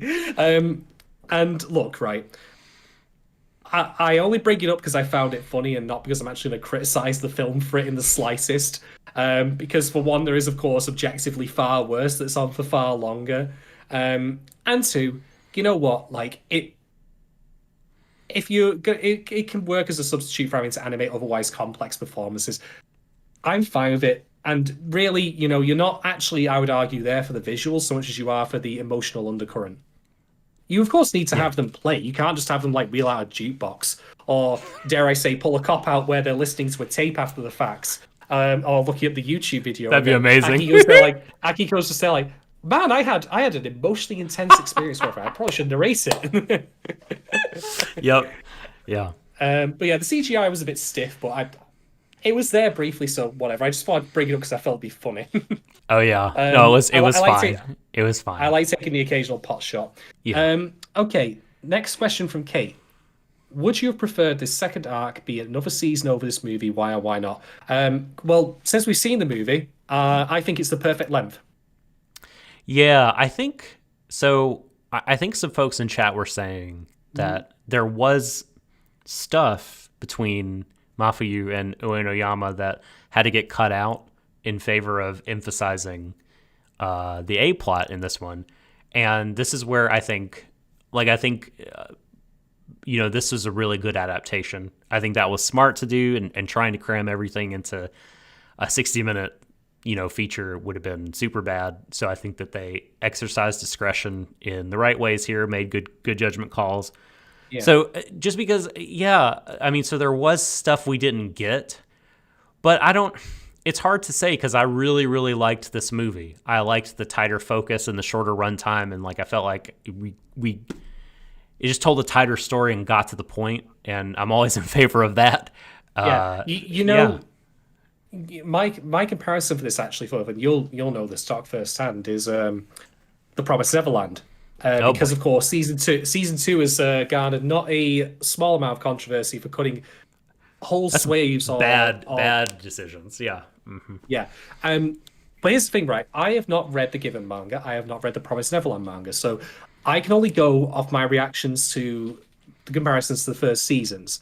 And the thing is, even not knowing anything about the manga, I think Promised Neverland season 2 thus far has been nothing more than all right. Does it feel to you like One Punch Man season 2? Like minus the drop in animation quality, like this sort of meh reaction, Yes, but not as bad. Okay, so that was worse. I think there are times when One Punch Man season 2 actively betrays its own premise, but that's a discussion for a different day.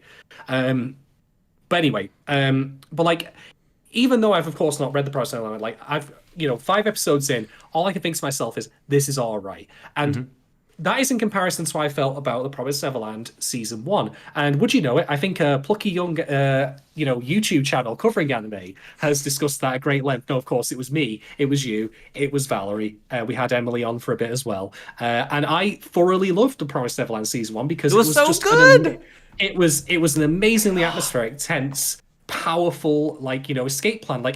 It was the Great Escape in anime form with a lot more going on for it and a lot of great direction. And season 2 thus far has just been meandering like nonsense. Like someone's been flying a kite around and decided to cut it loose.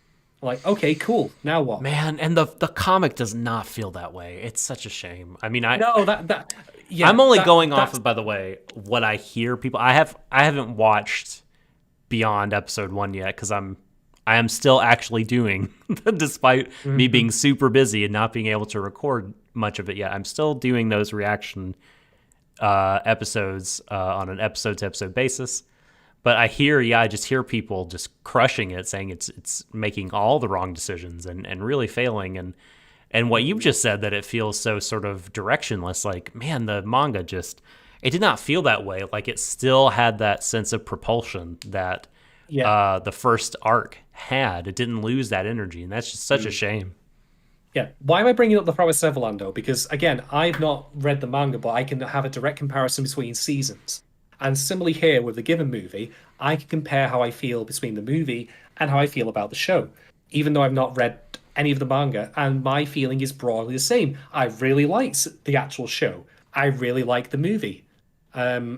So, yeah, in terms of what's been cut out, if it was so... I mean, I'm not saying I don't want to see Warui, Niyama, and Matthew, but if they were limited to doing the movie format, then I think it's very efficient. There doesn't feel like there's much, if anything, wasted in it.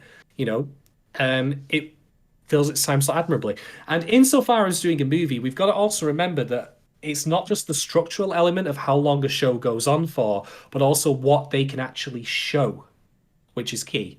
And I think that it might have actually, as much as I found that scene unpleasant, the Haruki's violation scene, I think that it would have been a disservice to underplay that on a TV broadcast format, where they would have probably had to be much more conservative with what they showed.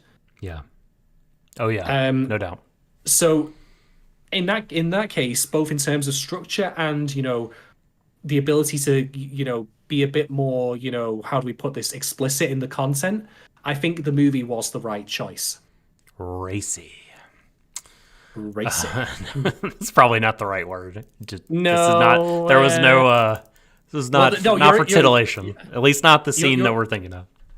you're referring to when you say that, no, you're really just thinking more about the moment that Akiko, like, he's helping that lady learn a wind instrument. The one for the hits or the buys. Yes. For sure. No. Now I've been thrown off track. I was going to say something, and I don't remember what I was going to say, but this movie was super good. The show was super good, and they both feel like a single tapestry, and that's great. So now we can move on. Yeah. Yeah, fair enough. Yuki, by the way, has mentioned in chat that Redo of a Healer is airing on TV in Japan. I have no response or retort for that other than why. Man, who knows what they're blurring or what they're like just putting a giant shadow over. Yeah. Is it on what was the show we just watched? The Danganronpa heist. Akudama Drive, where they had to just put giant black blobs over stuff. Yeah, maybe it's on SON, the Sex Offenders Network, because that's the only thing I can think that show's made for. Yeah, what a piece of shit. Let's not talk about that shit. Yeah, let's not. Anyway, the final question from Kate. Why do you think Matthew has a habit of gut-punching Haruki with his blunt questions, comments, referencing the anime scene where they talk about what to do when suddenly the person you love dies? And again, Matthew says to Haruki at the competition space that he's in love with Akiko. I don't think if it is a habit, I don't think it's one he's consciously aware of. I think that sometimes Matthew could just be very direct. Yeah. When we I feel like there was an episode where we talked about Mafuyu in relation to possibly being on the autism spectrum, and I was things thinking like that. Yeah. Like this is not me saying like he does this because I'm not trying to make any kind of sweeping comparisons, but like I don't know, maybe there's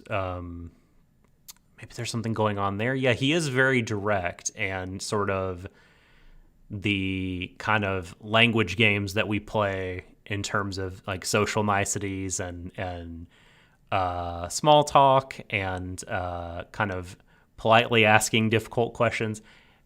And I'm just thinking about what we do in you and I's society and culture. Like there's extra levels of politeness and formality in Japan. You can come and talk to me you can come and talk to me if you've got a problem, and we'll be like, yeah, I will, and I'll have a problem. I ain't talking about it. That's your polite way of offering your help at the same time as saying I'm not going to pry into your business. You probably have a very good idea of what's wrong, but yeah. But he just cuts to it. Yeah, I will say though, like I think that I also need to be clear on the fact that I think that Matthew does have active agency and does like take the issue, because he of course goes and sees who gets to, specifically for the reason of seeing him. So yeah, for me, I think that he. Sorry, I'm getting tongue-tied here. Are you thinking about how many times you cried when you watched the movie, as has been asked in chat? Oh God, a lot of water was consumed. I need to rehydrate afterwards. Definitely I was feeling a little misty by the end, for sure, because we got the sunset ending for the other couple when the previous one got the sunset ending in the TV show. I don't tend to cry a lot anime, to be quite honest, because I'm dead inside. I was just going to say that. Yeah, I mean, my doctor said, like, eventually it'll resolve itself by just being dead on the outside as well. There is no medical cure for it.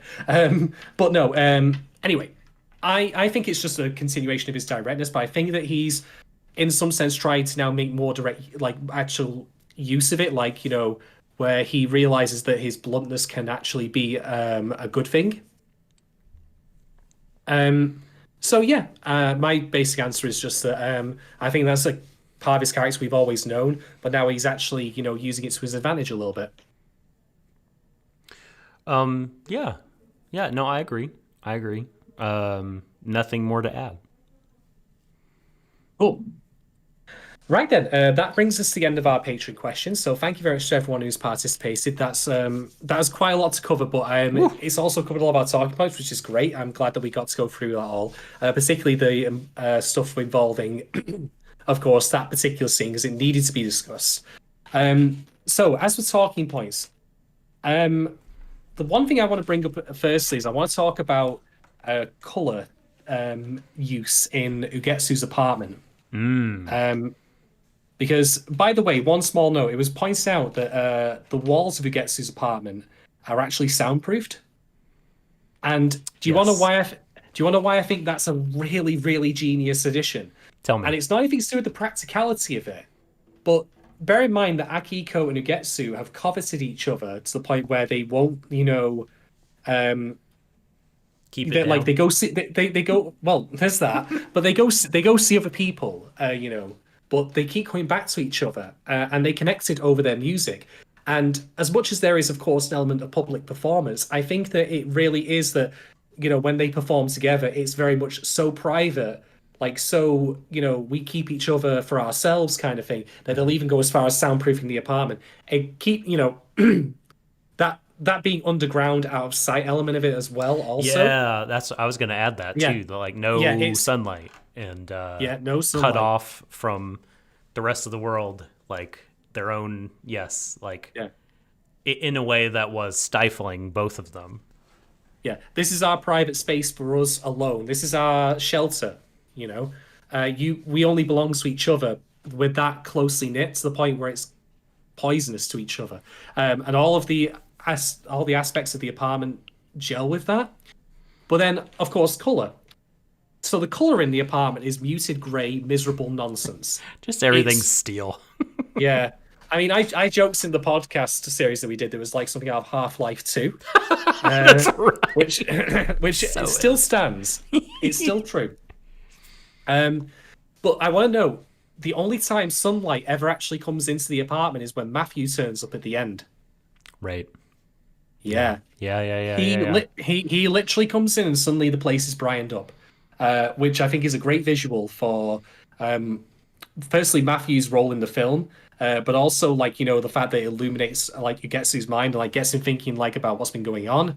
It goes to show that the drabness and the dreariness was never an unavoidable environmental fact, but rather a state that both Ugetsu and Akiko imposed on themselves. Yeah. As well. Yeah, they were both kind of running away from their own feelings and things that they wanted to do and problems they were having.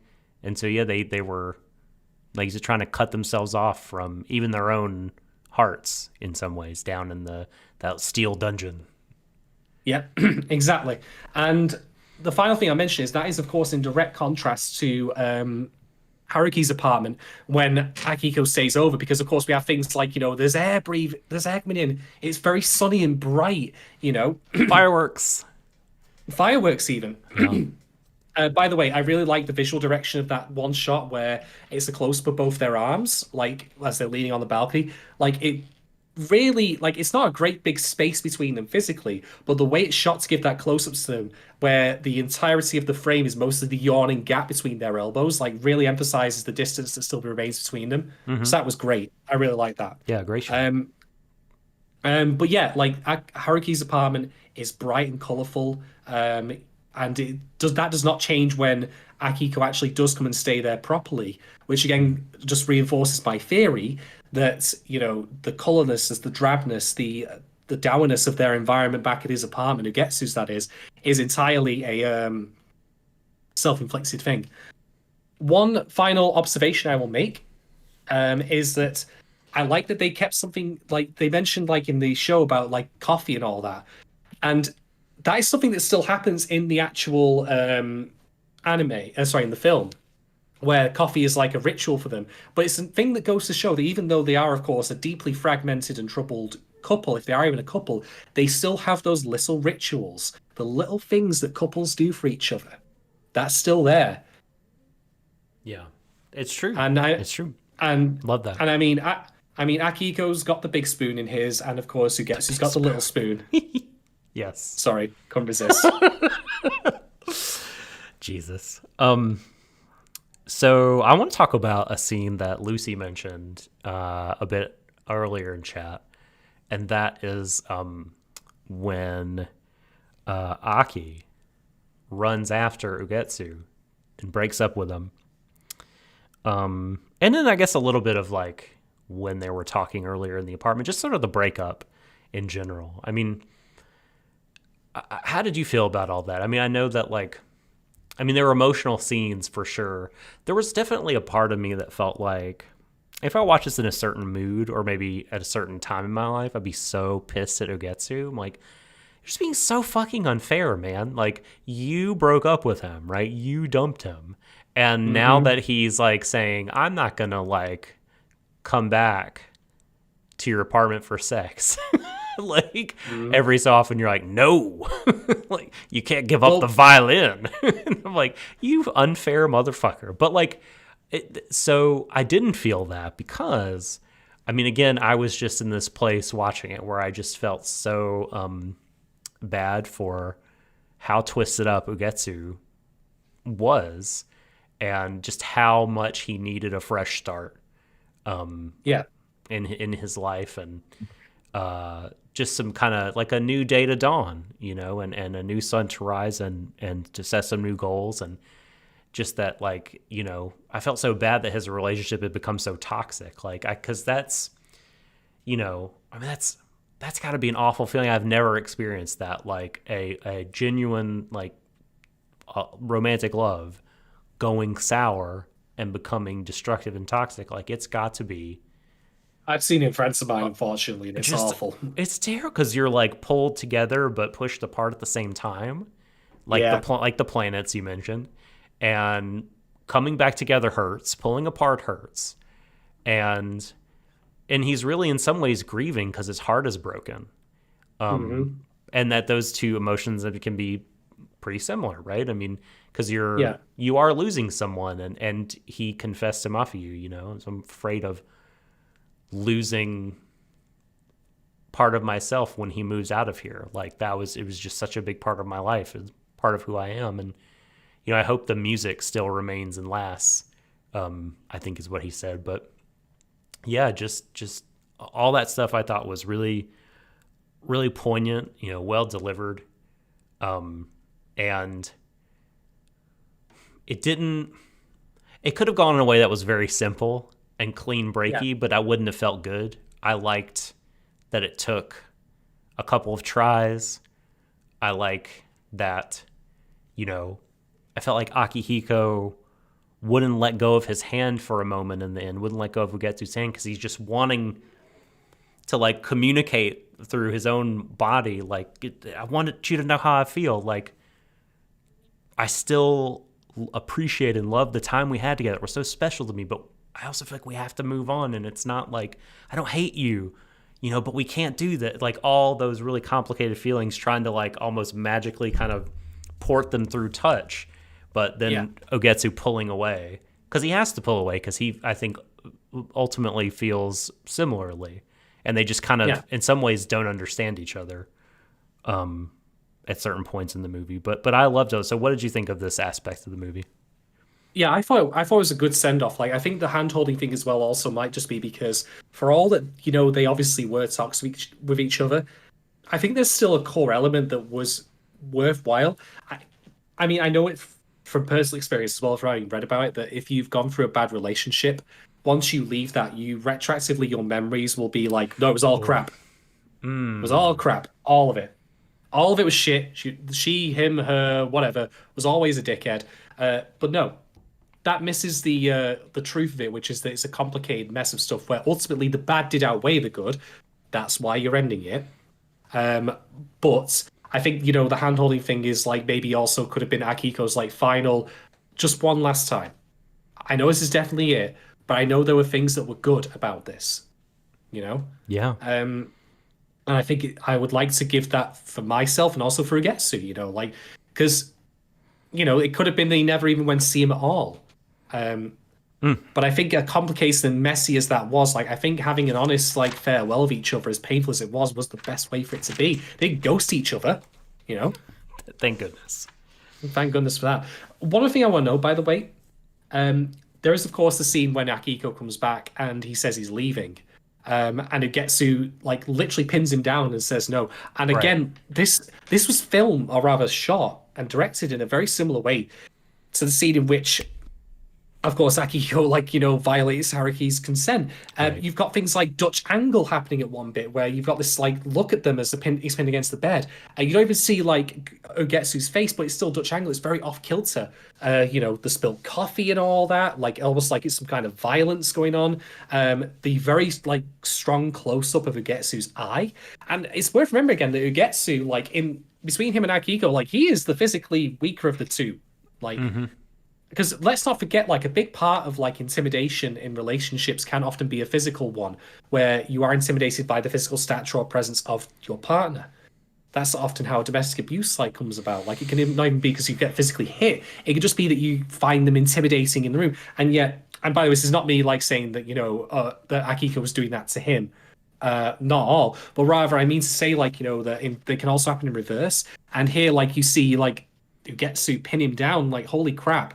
Like, you know, you wouldn't have thought that he would have done that to Akiko, given his, like, literally, you know, a good got a foot on him and all that. But still, there's a powerful intensity to that moment. It's really off kilter.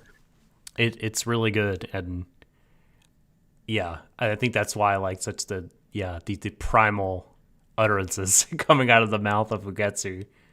You know, just make me feel like. You can't have this guy. You had your chance. Like, stop trying to lay claim over him. Wushan has just pointed out in chat something that I admittedly slipped my mind, but it's worth remembering, which is Ugetsu actually did strike Akiko twice during the film's runtime.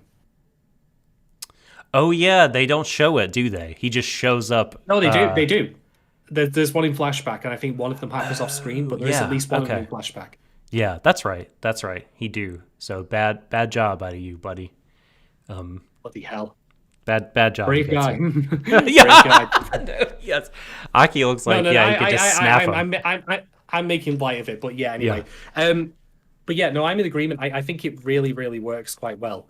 And I think it's only fair that, like, you know, if like the problem is a lack of emotional maturity for Akiko, like the capstones the relationship with Ugetsu with a moment of emotional maturity, the goodbye. He does.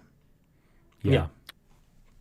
Okay, I have one final talking point to make, and I want to talk about the repeated motif of basically role reversals of characters watching someone else perform. Because we start the movie with Akiko and Haruki watching Ugetsu perform. We end the movie with Ugetsu watching Akiko and Haruki perform.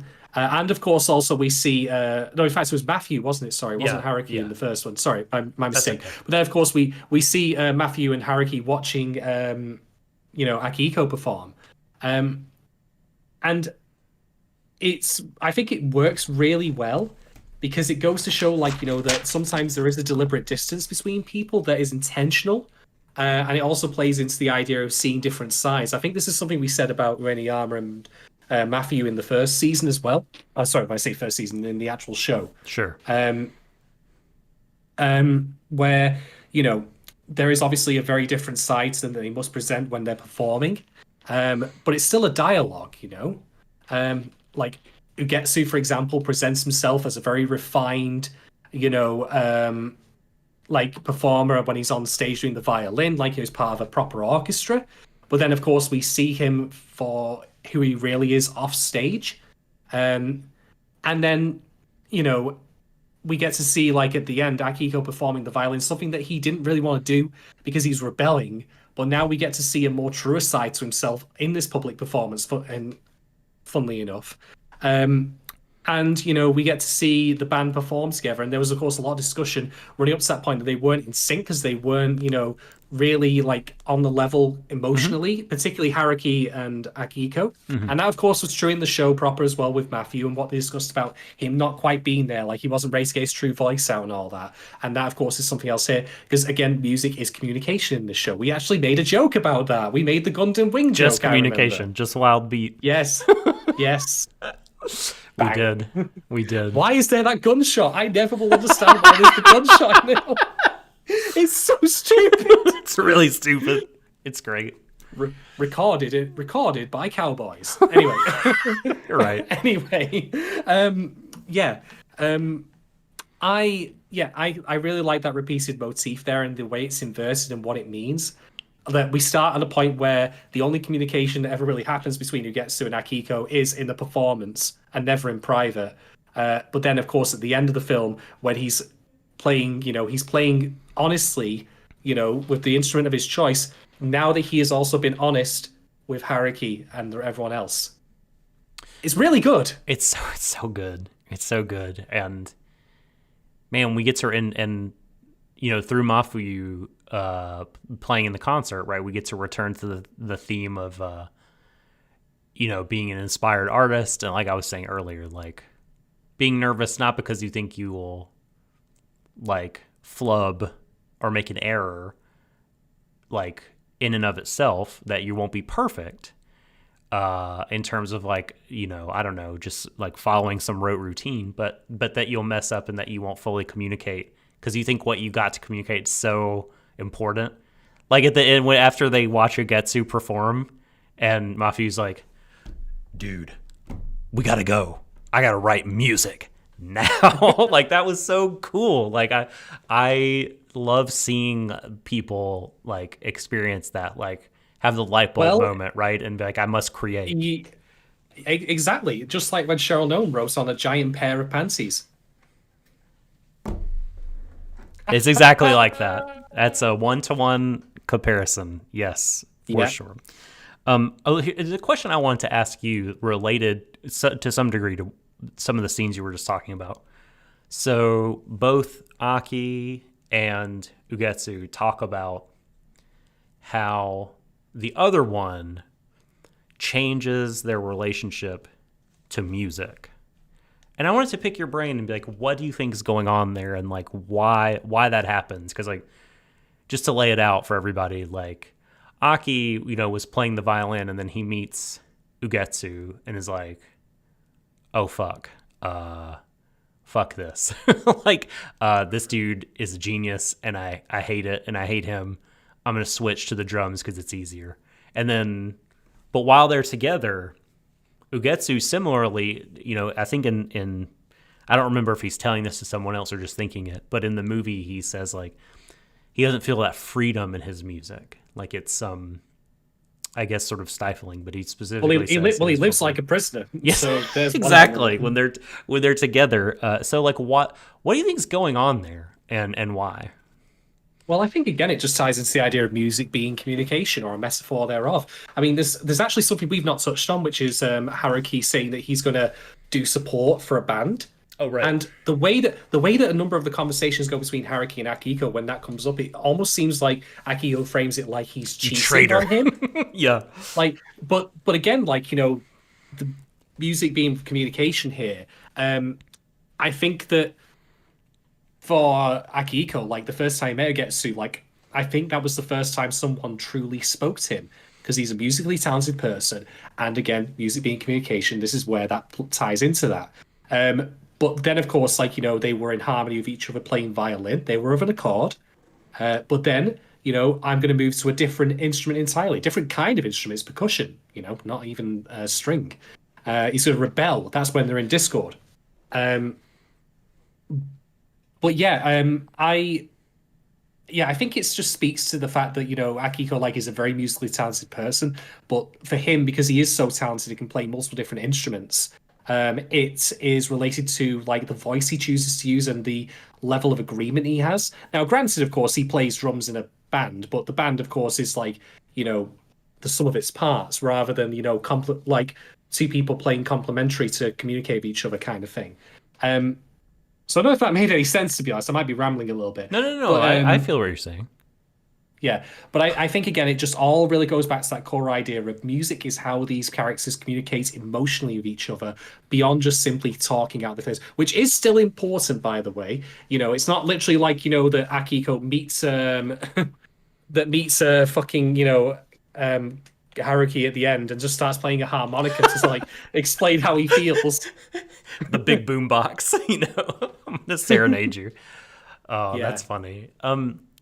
Yeah, I really liked this. I have what I think is like a working theory based on what you said. Like it's sort of a metaphor for their feelings and kind of how they want to speak to each other.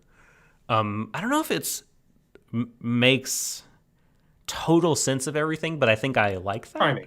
Like I think Try me. that the messiness of this movie, not in terms of the plotting or anything like that, that's very tight, I think, but the relationships being so messy is something I really like about it. But yeah, I mean, I guess Aki like running away from the fact that there was someone better than him at this thing that he was trying really, really hard at.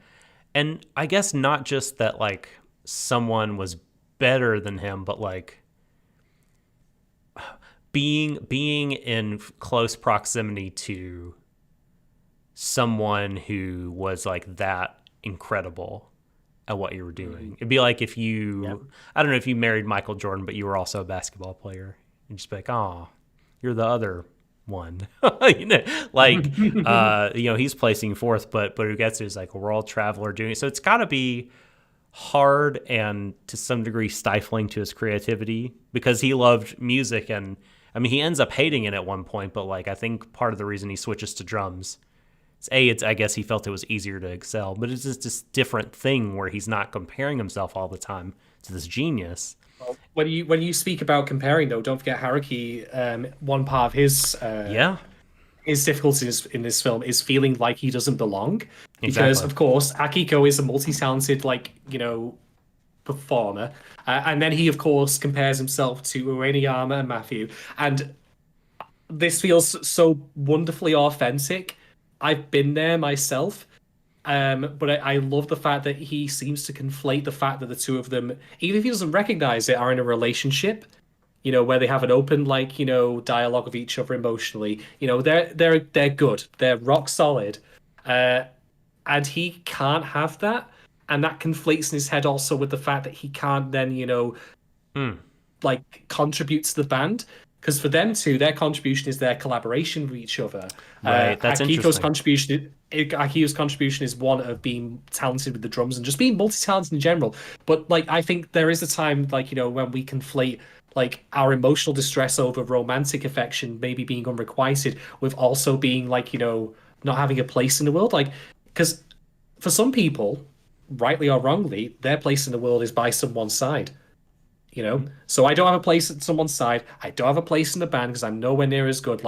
These things are not entirely, exclusive from each other. There is a meshing together, and that feels really, really authentic to me. It does. I feel like I've been there before, and again, this is why I think this whole show and this film is great, because it feels like it's written, if not by someone who's actually been through these experiences, but someone who really understands the complexity of human emotion, and how painful that can be sometimes, but also how joyous it can be as well. Yeah, I mean, this is an excellent point by you, Shadon. And I love that you crushed it. I love that the response to it is hey man, you don't have to this ideal that you've set up in your head about what it would be like, to be with someone and then be as good as everyone. We don't need that. We need you. Yes. How you are now, as you are. And that is what brings, the true kind of balance to our band and the harmony. I love that that's the response. And, the Aki gets to do that thing of well, of course you were off rhythm. You were looking down the whole time. Just look at me, man. Just follow my lead. And because in music, if it's just one of those things, I guess. Being not musically talented at all, I can only assume, right, that in a collaborative kind of project like that, if everybody tries to take the lead, it falls apart. that Yeah. you need people playing these different roles, that they're more suited for, and that like just because they're not a certain role doesn't mean like that they like it's because that they are supportive and the places that they're so vital, so like yeah, that shit was so good, and that's a great point by you. It says so many different like aspects of this movie are like way more connected. Like the more we talk about it, the more I'm like, oh my god, like there's these parallels everywhere, dude. Shit tight, bro. Shit I know tight. it really is. Like it does feel super tight. I did love, by the way, that line you mentioned earlier where Akiko says, like, we can't have 4 geniuses in the band. And I think the first thing the pop says is like, oh, yeah, that's what happened to the Smiths, wasn't it? Although you had, like, a couple of geniuses and a twat. So, But again, look, Morrissey is a lyrical genius, don't get me wrong, apart from some of his later work. But make no mistake, the man is a knobhead. Oh, yeah. Anyway, Oh, yeah. that aside, the one final thing I'll mention is something that made me chuckle. I'm getting this on a light, stupid note, as I'm often want to, which is this is entirely unintentional, but of course we have the scene, I think, where Haruki and Akiko are watching the fireworks, and then it cuts away for a brief moment. Then we get Ueniyama and Matthew. I could be getting scenes out of order here. But like they say, well, that was pretty awesome. I'm like, did they just watch them bang? I thought, like, because they were looking upwards. I was like, where are they looking at? Are they like, this is the coolest shot effects in worst, I was just like, what the fuck? Oh, Did they see them? I'll have to go back and look at that. That's hilarious. It made me laugh. But yeah, I'm otherwise all done with talking points. That is the end of my contributions and thoughts on the film. I wrote other notes, but I don't know, man. I think we've pretty much talked about most of the things I wanted to talk about. And I mean, I'll just say again how brilliant the whole concert scene was. Like, it was like, we don't have like the 7 or 8 episodes of build up that we get for the TV show, but like in terms of kind of the scene being effective and no, like it feels at the same time indulgent but economical, because it feels like really I mean, they're just playing this pop song. It's like this exuberant moment, but it's like also if doing double duty all the time. Yeah, go ahead. If I may mildly disagree, though, we do have episodes spilled, because bear in mind this has been peppered a little bit here and there throughout the show. No, you're right. You're actually correct. Yes. But I do agree with you, though. Like, the ramp ups to this happening is all pretty much contained in this film. Like, the groundwork was laid. We know who. Getsu exists before the film even starts. You know what I mean? And I don't mean like he literally just like got popped into being like poof like that. No, I mean like in the story he of course is introduced to us, the audience. But he only actually becomes a character, which is by design in the film. Like, so the ramp up is very much real in this film, but we do have all the groundwork laid beforehand, and that is efficient, as you say. It still works. Yeah, and I mean, just as it goes, it's like hitting me in waves, like how beautiful the music is and how it's like specifically about these two people and kind of what Mafuyu feels would be like the best thing for them to do. And it does turn out to be the best thing for them to do. And then you see like Ugetsu spilling his heart out, to Mafuyu. And it's all with the song in the background. Like, it's just so great. It's so great. Like, that scene fucking rocked. Yeah, I agree. All right, we best sum up then. We'll get our thoughts out there. All right, so I am going to give this film. I'm going to give it 4.5 out of 5 awkwardly timed text messages during, fellatio. Yeah, I'm using the full word here. Fuck it. I went there. Amazing. If I were gonna suggest that you were, and I'm not gonna massively repeat my own points. I'm basically gonna just sum up again, which is I really like Given the show. I think it was excellent. I think it was well crafted. I think it was touching. I thought it was fun. Like, basically, it was just a really solid emotional like romance story. Like, it worked really well, and that is much the same here. I think that the only additional observations I would add is that the movie format works for the material they're covering here, because it allows them to cover the more explicit elements while also keeping it tight and efficient. And it gave me everything that I wanted, like out of a follow-up film. It didn't feel superfluous. It was perfectly complimentary to the point where, as I say, like I jokingly said, this is just the two-part episode continuation. Hmm. And I don't mean that to be derisive. I actually mean that to be positive because it really does feel like I just picked up where I left off, and it was so good to be with the lads again, hanging out with them. The only complaints I have are very mild. I mean, for example, it was confirmed in our chat earlier that it was indeed Ueniyama's sister at the concert. To which I would add, okay, if that was the case in the manga, that's fine. But why is she in the film? Because she contributes nothing. That is a one Yeah. scene. I barely even recognize her. It's pointless. You I could have wanted her cut that to. note. She had to throw a pillow at Inuyama for it to be complete.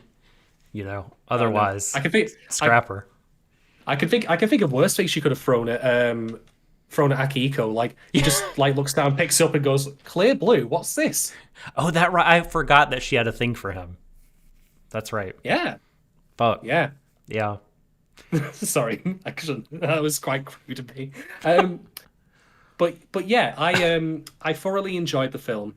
The only other things I say that were wrong with it though, that weird tonal shift following the scene where, of course, Haruki sees his friend Take-chan, I think it was, Yeah, or whatever Take. it is. Yeah, and it's just weirdly comedically framed, even though it shouldn't be. Like it should have been presented very plainly as I can't tell you what's happened, but I was just sexually assaulted. Let's try and not make too light of that. Yeah, other than that though, it is perfect continuation of the show. And it worked really well for me. I was quite impressed. I mean, it's gonna be boring agreement time because Sorry. I'm gonna go also 4.5. 4.5 boyfriend snuggles out of 5. Oh, I this is, yeah, like you said, almost in microcosm, like what made the show really good. Messy characters, relationships, not kind of dumbed down or simplified, but also not, not really validating shitty behavior. Like, yeah, that's important to know. a lot of, positive character growth and just good character writing, great music, great performance in here. I mean, it's everything that you want out of a given thing. And yeah, this really delivered. And now they just have to put everything out on a Blu-ray. World tour, let's go.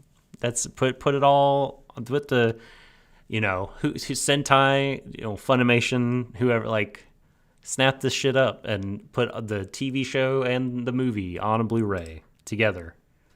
Book it, make it happen. Too right, absolutely. Okay then, that'll bring us to the end of the show. I just want to mention quickly before we leave off again that I really like this film, but I'm not going to pretend that, again, it's not got some sensitive subject matter in it, particularly for people who've been through similar experiences. So I would advise that if you have listened to our discussion, do want to watch it, but you have, of course, if you're worried about the content, that you're well within your rights to be considered. And similarly, if you've watched it and think, no, I think that this was all awful because Haruki should not have even looked at him twice after that fact, he should have been dead to him. That's also not for me to say is wrong. Like, you're open to your opinion on that, and I think it's entirely valid. If anything, I'd actually like to hear about, like, if people have dissenting opinions, please do tell me. And that would nicely leads on. Again, I've been really good with the segues here. That nicely leads on to where you can find us on the internet. So before I tell you where you can find me and Doc, if you've enjoyed this podcast and want to support more of them, you can find us on patreon.com/Warui Deshou. Get yourself on the $2, $3, or $5 tiers. $5 gets you everything. Gets you access to all of our podcasts. We're currently covering One Drag Priority, Horimiya, and Girls Last Tour. Girls Last Tour is actually going to be happening tomorrow. That's right. We're at this again tomormo. So 2 days in a row of our it 2+ hours. Us talking at you. We're talking again. Yeah. I'm really looking forward to that. There'll be a lot to talk about that. But yeah, do feel free to check that out. If you don't want to support us financially, but still want to, help us however you can, totally cool with that. Just drop us a like or subscribe on wherever you found us, be it on, Apple Music, on Spotify, so on and so forth. And as if you want to contact us to discuss this particular episode or anything else for that matter, you can find me at Shadon1010 on Twitter. I'll talk about anything that isn't Reed with a healer. Reed, don't talk to me about that. And Doc, where can people find you on the wide world web thing? At the Subtle Doctor. Excellent. Right then, with that, I want to just give a quick shout again to the people who've been coming into our given videos all this time, even after they're released, and offering their thoughts on that, and also just being very positive about it.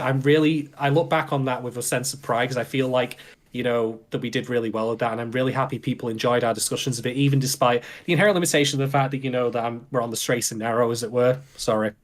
Wah, wah. But regardless of that, I really appreciate it. And that's why we came back to do this, because there was such demand for it. And the demand for it was very much worth it because I really enjoyed this film. So thank you for suggesting that we come back to it. Thank you for clamoring for it, because personally it was worthwhile. And I hope in turn that you listening at home have found this discussion worthwhile. And lastly, if you've not actually listened to any of our given show discussion, that is on our YouTube to be found. It's completely free. So if you've enjoyed this and want to hear us talking about the show proper, you've got one for every single episode. Definitely check it out. Yep. But it's all in a playlist for you. And it's on the podcast feed too, but YouTube, it's all just like, it's on one single page. So yeah, that'd probably be the simplest way to grab all of it. Mm-hmm. Yeah.